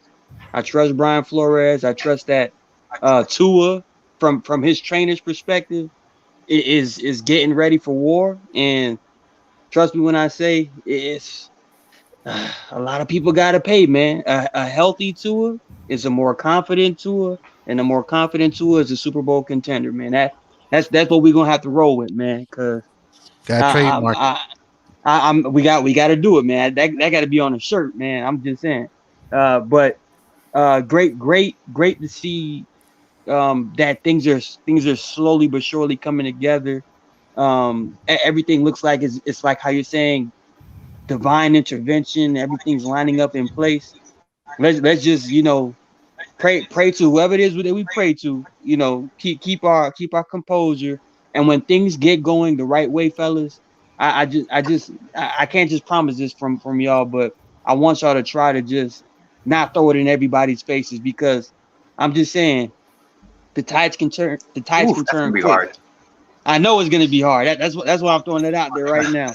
Let's try our best to keep our composure as Dolphins fans and ride this wave of success like the right way, man. And let's just usher ourselves into a new, a new stratosphere of just, being contenders from year in and year out, man. Because it's about to start this year. I like that. All right, guys. So tomorrow I'm going to be back Friday with the Jaylen Phillips prospect preview. I may be back tomorrow with Sorty and Houts. Me and Sorty are just waiting to see what Houts his schedule's like. He'll be hitting us up tomorrow morning. So be out on the lookout. I might be back tomorrow with Houts and Sorty. If not, we'll do that show next week. And I will be here on Friday no matter what for the Jalen Phillips prospect preview. All right. So schedule looks good, boys and girls. Until next time, fins up all day, every day. Keep it happy. Fins up. Yes, sir.